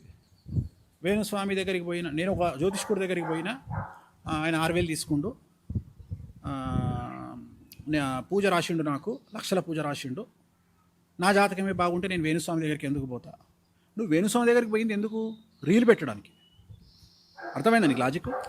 నువ్వు సోషల్ మీడియాలో రీల్ పెట్టడానికి వేణుస్వామి ప్రజెంట్ కంటెంట్ కాబట్టి, వేణుస్వామి పేరు మీద ఒక కాంట్రవర్షియల్ వీడియో పెడితే అన్ని వీడియోలు 50,000 పోతే నా వీడియో 5 లక్షలు పోయింది. అట్లనే మన ఒక పెద్ద మనిషి, ఆమె 50 ఏళ్ళు ఉంటుంది. నేను నందూస్ వరల్డ్ అని వాళ్ళ గురించి ఒక వీడియో చెప్పిన, ఇంటర్వ్యూలో ఏమని చెప్పిన అంటే, మీరు ఇంత అడావిడి చేస్తారు, వాళ్ళు లండన్ సిటిజన్స్, వాళ్ళని అరెస్ట్ చేసే యోగ్యత మనకు ఉండదు. జస్ట్ వాళ్ళు ఇండియాకి వచ్చినప్పుడు మాత్రమే అరెస్ట్ చేయగలుగుతాము, వాళ్ళని మీరు ఎంటుక కూడా వీకలేరని చెప్పాను నేను. ఆమె నా గురించి వీడియో పెట్టింది. వేణుస్వామి ఇట్లా అంటుండే ఎంతవరకు సమంజసం, నందూస్ వాళ్ళ దగ్గర మనం డబ్బులు వసూలు చేయలేమంట. నాలెడ్జ్ లేకపోతే నేనేం చేస్తా? నీకు అర్థమైందా? నాలెడ్జ్ లేకపోతే నేనేం చేస్తా? మన ఎవడో ఒక లవర్స్ ఇద్దరు కొట్టుకున్నారు, సెలబ్రిటీ కపులు, ఒక ఎన్ఆర్ఐ ఇద్దరు అనుకున్నారు. అందులో నా ఇష్యూ వచ్చింది. వేణుస్వామి పేరు చెప్పింది అమ్మాయి. చెప్పంగానే పొలోమంటే వేసిర్రు, వాడు 10 కోట్లు ఇచ్చిందంటే ఇచ్చిర్రు. అంటే మీడియాలో ఒక్కడు కూడా మీడియాలో, సోషల్ మీడియాలో ఒక్కడు కూడా, అరే నువ్వు ఈ అమ్మాయికి 5 ఏళ్ళలో 10 కోట్లు ఇచ్చినావంటే నీ అయ్యను వేడికని తెచ్చేవారు, ఆ పైసలను ఒక్కడు అడగలే. ఇప్పుడు నీ తమ్ముడు ఒక అమ్మాయిని ప్రేమించిండు, 5 ఏళ్ళలో 10 కోట్లు ఇచ్చినా నీకు చెప్పిండు అనుకో, లండన్ నుండి వచ్చి, నువ్వేమడుగుతావమ్మా? బేసిక్గా 10 కోట్ల రూపాయలు 5 సంవత్సరాలు ఎట్లా సంపాదించిన నువ్వు అడుగుతావాడు కదా? చెప్పు తల్లి, మూగ సినిమా చూపిస్తావు నాకు. అడుగుతావు కదా. అంటే ఇప్పుడు 5 సంవత్సరాలలో 10 కోట్ల రూపాయలు ఒక అమ్మాయికి పెట్టిండు మీ తమ్ముడు అంటే, సంవత్సరానికి ఎంత సంపాదించినట్టు? 2 కోట్లు.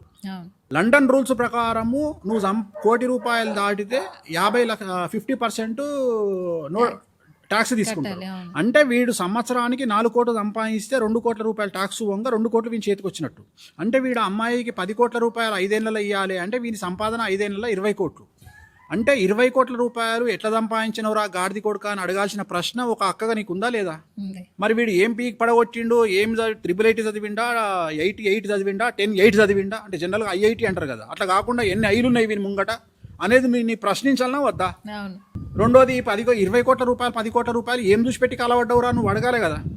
కానీ ఎవ్వరు అడగలే, సోషల్ మీడియా కానీ మెయిన్ స్ట్రీమ్ మీడియా కానీ ఎవ్వరు అడగలే. కానీ ఎవరైతే CCS పోలీసు ఉన్నాడో ఆయన అడిగిండు, గాడిది కొడుక అమ్మాయికి 10 కోట్లు పెట్టిన అంటున్నావు, లండన్ రూల్స్ ప్రకారం నువ్వు 20 కోట్లు సంపాదిస్తే నువ్వు అమ్మాయికి 10 కోట్లు పెట్టినట్టు 5 ఏళ్ళల్లో నువ్వు ఏం మీకు పడగొట్టినావు అని అడిగిండు. ఇగో ఇది క్వశ్చన్. అంటే ఓకే. నేను ఏమంటున్నా అంటే మీడియా రాగానే అడావిడి చేయకండి, ప్రాణాల మీద తెచ్చుకోకండి.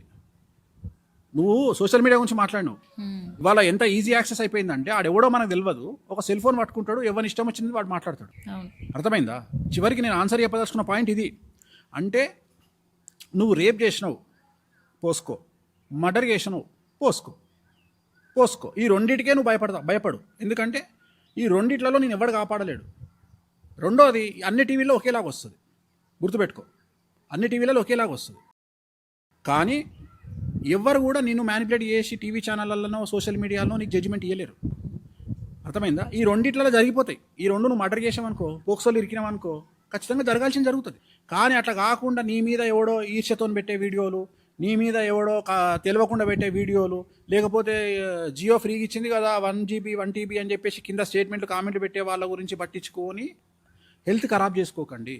ఇక్కడ ఏం ప్రాబ్లం వస్తుంది అంటే ఆడవాళ్ళు ఎక్కువ డిస్టర్బ్ అవుతారు. సెలబ్రిటీలు కానీ నార్మల్ పీపుల్ కానీ ఎవరైనా దొరకంగానే వాళ్ళ మీద వచ్చేటువంటి ట్రోల్స్ను మేమ్స్ను తట్టుకోలేనటువంటి స్థితిలోకి సమాజం నెట్టబడుతుంది. సమాజం అప్పుడు ఏమవుతుంది? ఇప్పుడు నువ్వే ఉన్నావమ్మా, జనరల్గా అమ్మ ఏం చేస్తుంది? నిన్ను సోషల్ మీడియా ట్రోల్ చేసింది, నువ్వు ఎదుర్కోవాలి, ఇగ్నోర్ చేయాలి. కొన్నిసార్లు మౌనమే సమాధానం అవుతుంది, మంచి సమాధానం అవుతుంది. చేప నీళ్ళల్లో ఉన్నప్పుడు మనం ఎరవేసినప్పుడు ఏ చేపనైతే నోరు తెరుస్తుందో అది చచ్చిపోతుంది. నోరు తెరవని చేప బతుకుతుంది. అట్లనే కొన్నిసార్లు మనం నోరు మూసుకోవాలి.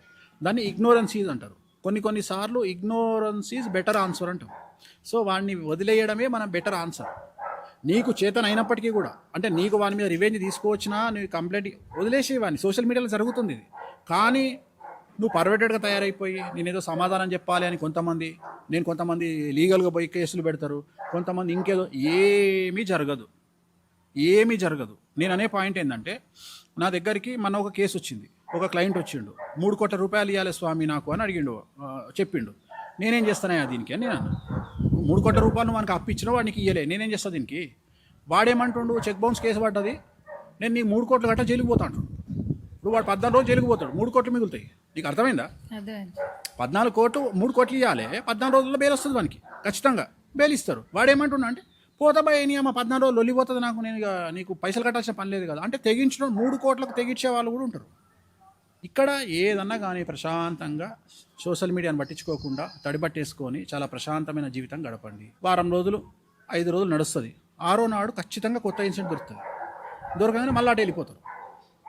సో ఈ సోషల్ మీడియా వల్ల 100కి 100% నెగిటివే ఉంది, పాజిటివ్ లేదు. నువ్వు పాజిటివ్ ఎక్కడుంటుంది? అసలు పాజిటివ్ ఉంటే కదా ఉండడానికి. అర్థమైందా? ఇప్పుడు నీ పేరు మీద ఈమె యాంకరింగ్ బాగా చేస్తుంది అని ఎప్పుడన్నా వీడియోలు వేసిరు ఎవరన్నా చూసినావా ఇంతవరకు? వెయ్యాలి కదా. కానీ నువ్వు ఒక తప్పు ప్రశ్న అడుగు ఎవరినన్నా, ఖచ్చితంగా ట్రోల్ చేస్తారు. నీకు అర్థమైందా? అంటే నేను ఏమంటున్నా అంటే, మన గురించి పాజిటివ్గా వేయడానికి సమాజంలోని అన్ని మాధ్యమాలు డబ్బులు తీసుకుంటాయి. గుర్తుంచుకో, సోషల్ మీడియా కానీ మెయిన్ స్ట్రీమ్ కానీ ఎవరైనా సరే అది వాళ్ళ వ్యాపారం. వాళ్ళు మనకు మంచి చేయాలి అంటే, మన గురించి మంచి జరగాలి అంటే ఖచ్చితంగా డబ్బులు తీసుకుంటారు.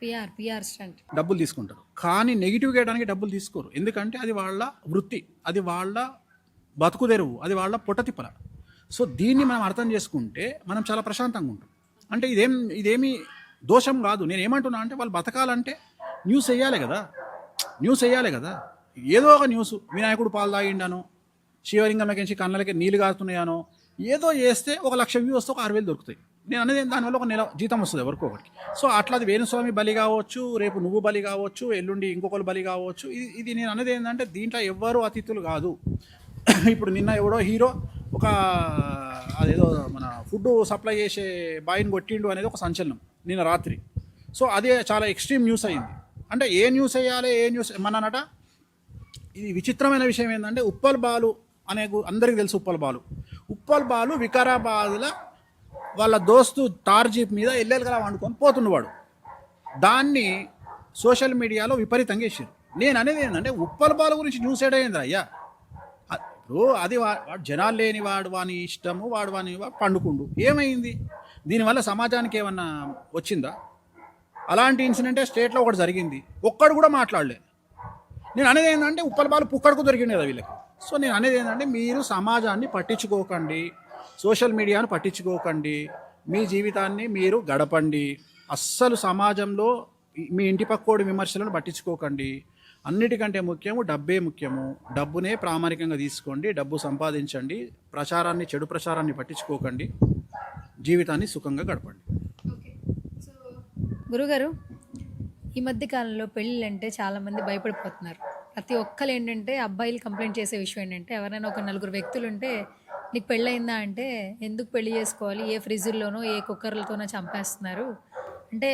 భార్యలు భర్తను ఒకప్పుడు దైవంగా భావించేవాళ్ళు, అది ఇంకొంచెం మారింది. అది ఎలా వెళ్ళిపోయిందంటే చివరికి వాళ్ళని చంపే స్టేజ్లో కూడా భార్యలు వచ్చేసారు.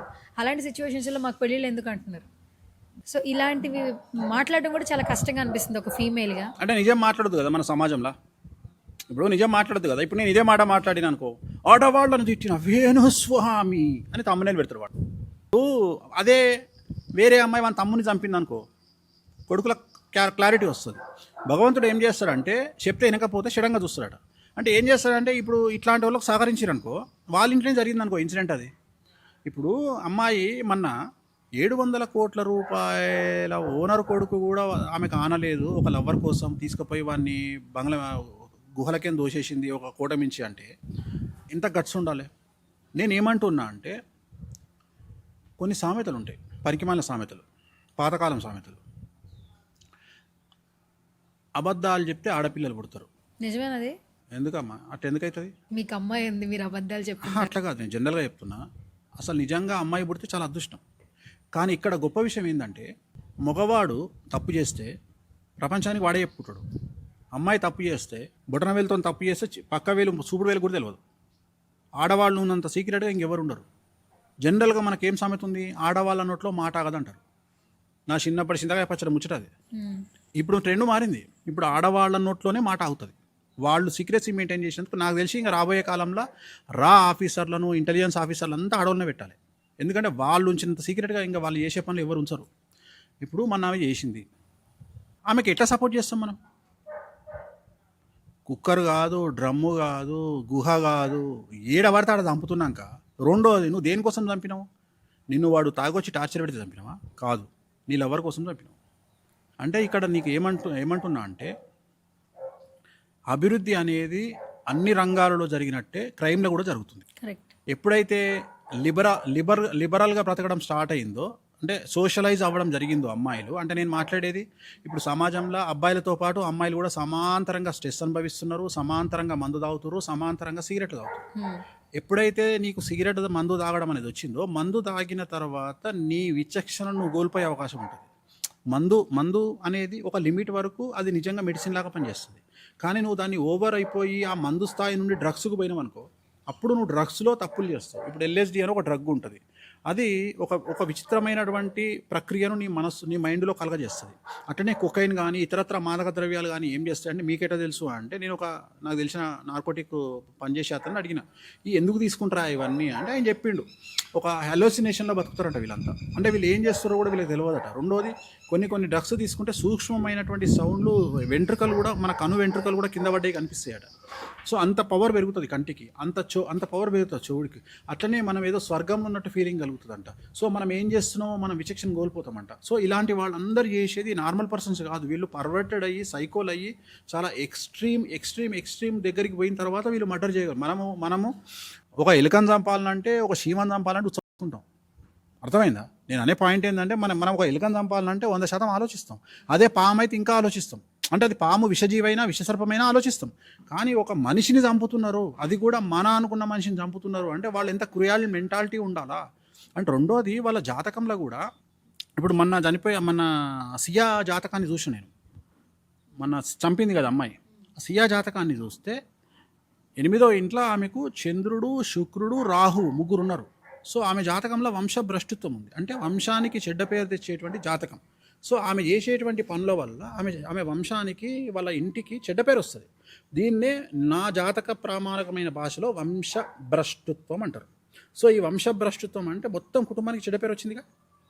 సో ఎందుకు వచ్చింది అంటే 8వ ఇంట్లో రాహువు, చంద్రుడు, శుక్రుడు కలిసి ఉండడాన్ని దీన్ని చంద్రచండాల యోగం, శుక్రచండాల యోగం అండి. ఎవరికైతే జాతకంలో ఇలా ఉంటారో వాళ్ళు ఇలా చంపే అవకాశం ఉంటుంది, ఇలాంటి కేసులలో ఇన్వాల్వ్ అయ్యే అవకాశం ఉంటుంది. అలాగే చనిపోవడానికి కారణం ఆ అబ్బాయి చనిపోయిండు అంటే ఆ అబ్బాయి జాతకంలో శని చండాల యోగం ఉంది, శని రాహువు కలిసి ఉన్న, సో అతను కాంట్రవర్సీ డెత్కు గురయ్యే అవకాశం ఉంది. సో ఇలా మనం జాతకాలను కూడా విశ్లేషించవచ్చు. సో మనం ముందే ప్రిడిక్ట్ చేయొచ్చు, ముందే వాళ్ళ కాంబినేషన్ను విశదీకరించి అయ్యా బాబు మీ జాతకాలు కలవట్లేదురా బాబు, ఇప్పుడు లేటెస్ట్గా జాతకాలలో ఇవి కూడా చూడాల్సి వస్తున్నాయి. అంటే ఇది కామెడీగా అనుకున్నా వాడికి ఎక్కడ థ్రెట్ ఉంది అనే ఆలోచన కూడా మనం చేయాల్సి వస్తుంది. అట్లనే పెళ్ళిళ్ళు మాత్రం ఖచ్చితంగా నేను చెప్పగలుగుతా 2030 కల్లా భారతదేశంలో పెళ్ళిళ్ళ సంఖ్య 70% తగ్గే అవకాశం ఉంది. పెళ్ళిళ్ళు జరగవంటారు, 100లో 70 మంది పెళ్ళిళ్ళు చేసుకోరు. కానీ పెళ్ళిళ్ళు చేసుకోవడం ఉన్నా పిల్లల్ని అనే సంఖ్య చాలా తగ్గుతుంది. పిల్లల్ని అనే సంఖ్య 90% తగ్గుతుంది. ఎందుకంటే పెళ్ళిళ్ళు చేసుకొని భర్తను భార్యను భరించేదానికంటే పిల్లల్ని భరించడం చాలా కష్టమైపోయింది. ఎందుకంటే పూర్వకాలంలో మనం చాలా కష్టపడి వచ్చినాము, తిండి లేని జీవితాన్ని గడిపినాము, మన కుటుంబంలో చాలామంది మనం కష్టాలు ఎదుర్కొంటూ వచ్చినాము. కానీ ఇవాళ పరిస్థితి ఏంటంటే మనకు పుట్టినటువంటి పిల్లలు నో అనే మాట వింటలేరు. వాడు సంవత్సరం ఉంటాడు, వానికి సెల్ ఫోన్ చేతికి ఇస్తేనే వాడు తింటాడు. ఒకవేళ సెల్ ఫోన్ ఇస్తే వానికి నెట్ వస్తలేదనే విషయం అని తెలియదు. వైఫై ఇంట్లో ఆగిపోయింది అనుకో, వాటిలో సెల్ ఫోన్ ఇసిరి కొడితే వీడికించి 60 గదాల అవతల పడుతుంది పోయి. అంటే పిల్లలు కూడా పర్వర్టెడ్ తయారవుతున్నారు. అంటే జంజి పొద్దు ప్రతి ఇంట్లో పిల్లలు 12 గంటలకు 1 గంటలకు లేస్తారు, మధ్యాహ్నం రాత్రి 2 గంటలకు పండుకుంటారు. సో మన చేతి నుండి చిల్లని వెళ్ళిపోయారు. అంటే మన పిల్లలు, మనకు పుట్టిన పిల్లలు మన చేతి నుండి దాటి వెళ్ళిపోయారు. మనం కూడా ఒక భయం స్టార్ట్ అయింది అందరికీ. ఏంటంటే మనం ఏమైనా అంటే వీడు ఏమైనా వేసుకుంటాడేమో అనే భయం స్టార్ట్ అయింది. ఆ భయం మనల్ని కాపాడుతుంది అనే విషయం మనకు అర్థం కాదు. వాడిని కాపాడుతుంది అదే ఆ భయమే. సో ఇది అందుకని సంతానాన్ని కనే అవకాశం 90% తగ్గుతుంది, పెళ్లి చేసుకునే అవకాశం 70% తగ్గుతుంది. నాకు తెలిసి 2030 కల్లా పెళ్ళిళ్ళు ఉండకపోవచ్చు. సో వేణుస్వామి గారు, వేణుస్వామి అనే వ్యక్తి ఒక ఆస్ట్రాలజర్గా కొంతమందికి పరిచయం. చాలామంది పీపుల్కి కామాఖ్య అమ్మవారి టెంపుల్ని ప్రమోట్ చేస్తున్నటువంటి ఒక వ్యక్తి, అక్కడ యోని పూజలు చేస్తే మీ జీవితంలో మార్పులు వస్తాయని చెప్తున్నటువంటి ఒక వ్యక్తి. బేసిక్గా మనకి ఇక్కడ చూస్తే 2 తెలుగు రాష్ట్రాల్లో మీ జీవితంలో మార్పులు రావాలంటే, మంచి జరగాలంటే కొన్ని పుణ్యక్షేత్రాలు, స్థలాలు ఉన్నాయి, పూజలు హోమాలు చేయించుకోండి. ఇవే డెకేడ్స్ నుంచి వింటున్న మాటలు ఇవే. మీరు ఆల్మోస్ట్ ఒక 8 ఏళ్ళ నుంచి చెప్తున్నారు కామాఖ్య అమ్మవారి గురించి. మీరు ఒక 10 ఏళ్ళ సాధనేమో, మాకు తెలియదు యాక్చువల్లీ. ఈ 10 ఏళ్ళ నుంచి ఇప్పుడు ఇంకా వైరల్ అయిపోయింది. ప్రతి ఒక్క కామన్ మ్యాన్ కూడా కామాఖ్య అమ్మవారిని మాట్లాడుతున్నారు. పొద్దున్న లేస్తే సెలబ్రిటీలు ఎవరో ఒక ఇన్ఫ్లుయెన్సరో, యూట్యూబర్, సీరియల్ ఆర్టిస్ట్లో, ఇన్స్టాగ్రామ్లో కామాఖ్య అమ్మవారి. ఇప్పుడు నిన్న మంగళి పోయి వచ్చింది, సైలెంట్ అయింది వ్యవస్థ. చంద్రబాబు నాయుడు గారి వైఫ్ భువనేశ్వరం వెళ్ళింది 1 వీక్ బ్యాక్. నిన్న శిల్పా శెట్టి వెళ్ళింది. నిన్న శిల్పారెడ్డి, తెలుగు రాష్ట్రాలకు సంబంధించిన సెలబ్రిటీ శిల్పారెడ్డి వెళ్ళింది 27వ తారీఖు. సో ప్రతి సెలబ్రిటీ ఆడనే ఉంటారు కదా, ఎవరికి కష్టాలు వచ్చినా ఆడనే ఉంటారు కదా. అంతెందుకు శ్రీకాళహస్తిలో పూజ చేసిన అంబానీ కొడుకు అనంత్ అంబానీ డైరెక్ట్ తిరుపతి ఎయిర్పోర్ట్ నుండి కామాఖ్యకి వెళ్ళిపోయాడు. కామాఖ్య పోయి కామాఖ్యలో పూజలు చేసి 200 మేకలు ఇచ్చి అక్కడ నుండి ఇంటికి వెళ్ళిపోయాడు. సో కామాఖ్య అమ్మవారిని ఎక్కువగా మీరు ప్రొజెక్ట్ చేస్తున్నారు, దాని విశిష్టతలు చెప్తూ ఉన్నారు. మరి ఒకప్పుడు కామాఖ్య అమ్మవారి గురించి ఏ జ్యోతిష్కుడు చెప్పలేదు, ఏ వేద పండితుడు మాట్లాడలేదు. ఇక్కడ ఉన్నటువంటి పూజలు చెప్పారు, హోమాలు చెప్పారు, యాగాలు చేసుకోండి మార్పులు వస్తాయి అన్నారు. అవే చేస్తూ వచ్చారు. కొన్ని డెకేడ్స్ నుంచి లేని పద్ధతులు, ఆచారాలు మీరు కొత్తగా తీసుకొస్తున్నారు. ఇప్పుడు పుణ్యక్షేత్రాలు అంటే కొన్ని పదాలే. మీ దృష్టిలో అసలు ఏంటి పుణ్యక్షేత్రాలు అనగానే? ఒక మంచి జరిగే స్థలాలు, దేవాలయాలు అంటే ఏంటి? అసలు కామాఖ్య అమ్మవారి తప్పితే ఇంకెవరు లేరు. నేను అనేది ఏంటంటే, నీకున్న సమస్యను బట్టి నీకు ఇచ్చే రెమెడీ ఉంటుంది. ఇప్పుడు ఉదాహరణ అరుణాచలం అనేది మనకు తెలియదు, చాగంటి గారు చెప్పడం వల్ల ఇవాళ అరుణాచలం. నిన్న హయ్యెస్ట్ పౌర్ణమి రోజు అరుణాచలంలో ప్రదర్శన చేయడానికి ప్లేస్ లేదు, 8 అవర్స్ పట్టింది ప్రదర్శన చేయడానికి. మరి అరుణాచలం ఎందుకు వచ్చింది మధ్యలో? అర్థమైందా? ఇప్పుడు ఎవరో ఒకళ్ళు ఒక అమ్మవారు కానీ, ఒక స్వామి కానీ, ఒక శివుడు కానీ, ఒక వెంకటేశ్వర స్వామి కానీ ఎవరో ఒకళ్ళు కొంతమందిని ఎంచుకుంటారు. ఇప్పుడు ఉదాహరణ చాగంటి గారిని అరుణాచల ఈశ్వరుడు ఎట్లయితే ఆయనను ఎంచుకొని ఆయన ద్వారా అరుణాచలాన్ని ప్రమోట్ చేసుకుంటో, కామాఖ్య అమ్మవారు నా ద్వారా తెలుగు స్టేట్లో ప్రమోట్ చేసుకుంటారు. ఒకవేళ నేను టీవీ ముందుకు వచ్చి కామాఖ్య అమ్మవారు చాలా మంచిది మంచిది మంచిది మంచిది మంచిది మంచిది మంచిది మంచిది మంచిది అని చెప్పినారా అన్నటువంటి అమ్మవారి ప్రమోషను, యోని పూజలు, నగ్న పూజలు, ఇంకేవో పూజలు అని నా గురించి నెగిటివ్గా పెట్టి ఒక 6 నెలలు నన్ను ఉతికి ఆరేయడం వల్ల ఈ సబ్జెక్ట్ అనేది 10-15 సంవత్సరాలలో రావాల్సినటువంటి అమ్మవారి పబ్లిసిటీ వితిన్ 2 monthsలో అమ్మవారికి వచ్చింది. చివరికి వాళ్ళ అంబుబాచికి 6 లక్షల 7 లక్షల మంది తెలుగు వాళ్ళు వెళ్ళే స్థాయికి వచ్చింది. చివరికి వాళ్ళ వారానికి ఒకరోజు ఫ్లైట్ నుండి డైలీ 5 ఫ్లైట్లకు వచ్చింది. కామాఖ్యకి వాళ్ళ 5 ఫ్లైట్లు హైదరాబాద్ నుండి, అట్లనే ఇండియా నుండి 25 ఫ్లైట్లు. సో నేను అనే పాయింట్ ఏంటంటే సౌత్ ఇండియాలో నేను ఇచ్చిన ప్రమోషన్.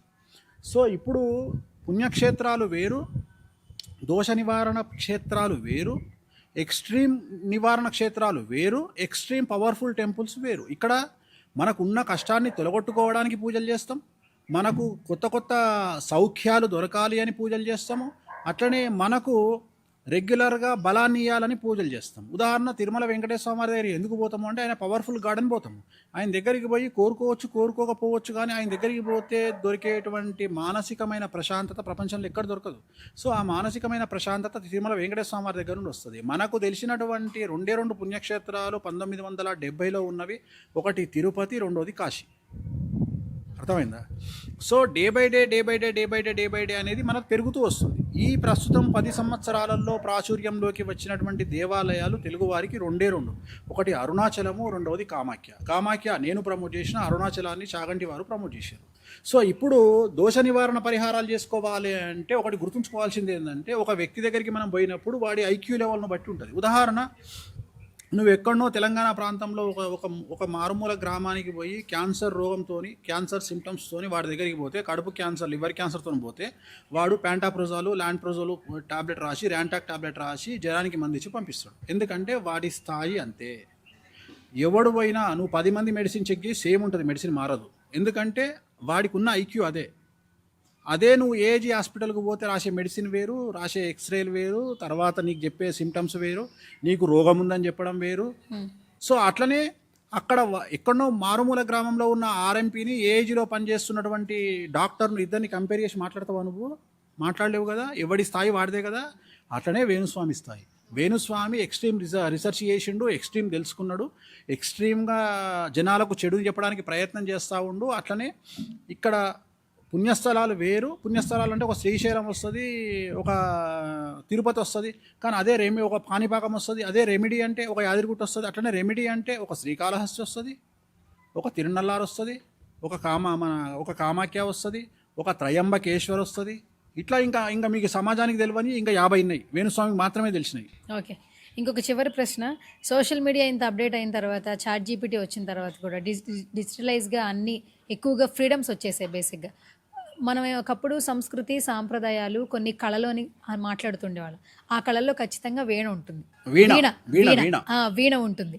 సో ఇప్పుడు వీణావాణి గారి వల్ల నెక్స్ట్ డెకేడ్స్లో ఉన్న వాళ్ళు కూడా గుర్తించుకునేలాగా ఈ వీణ ఆవిడ వల్ల ప్రమోట్ అవుతూ ఉంది. ఎంతోమంది సంతోషిస్తున్నారు. యాజ్ ఏ హస్బెండ్, ఒక హస్బెండ్గా వీణావాణి గారి గురించి ఏదైనా చెప్పండి. నిజంగా నెక్స్ట్ తరాలకు కూడా ఈ వీణను పరిచయం చేస్తారు. నాకు దేవుడు ఇచ్చినటువంటి బెస్ట్ గిఫ్ట్ అనుకుంటున్నాను. అంటే తనను లేకుండా నేను ఊహించలేను నా జీవితాన్ని. నేను అనేది ఏంటంటే తనను లేకుండా నేను ఊహించలేను. అంతే, అంటే చెప్పలేను. నేను అనే పాయింట్ ఏంటంటే నా జీవితంలో ఒక ఇద్దరు లేకుండా నేను నా జీవితాన్ని ఊహించలేను. ఒకటి నా వైఫ్, 2 నా పాప. ఇంకా వాళ్ళిద్దరు లేకుండా నేను ఊహించలేను. నేను ఇచ్చే ప్రయారిటీ కూడా వాళ్ళకే ఇస్తాను, ఇంకా వేరే వాళ్ళకి ఇవ్వను.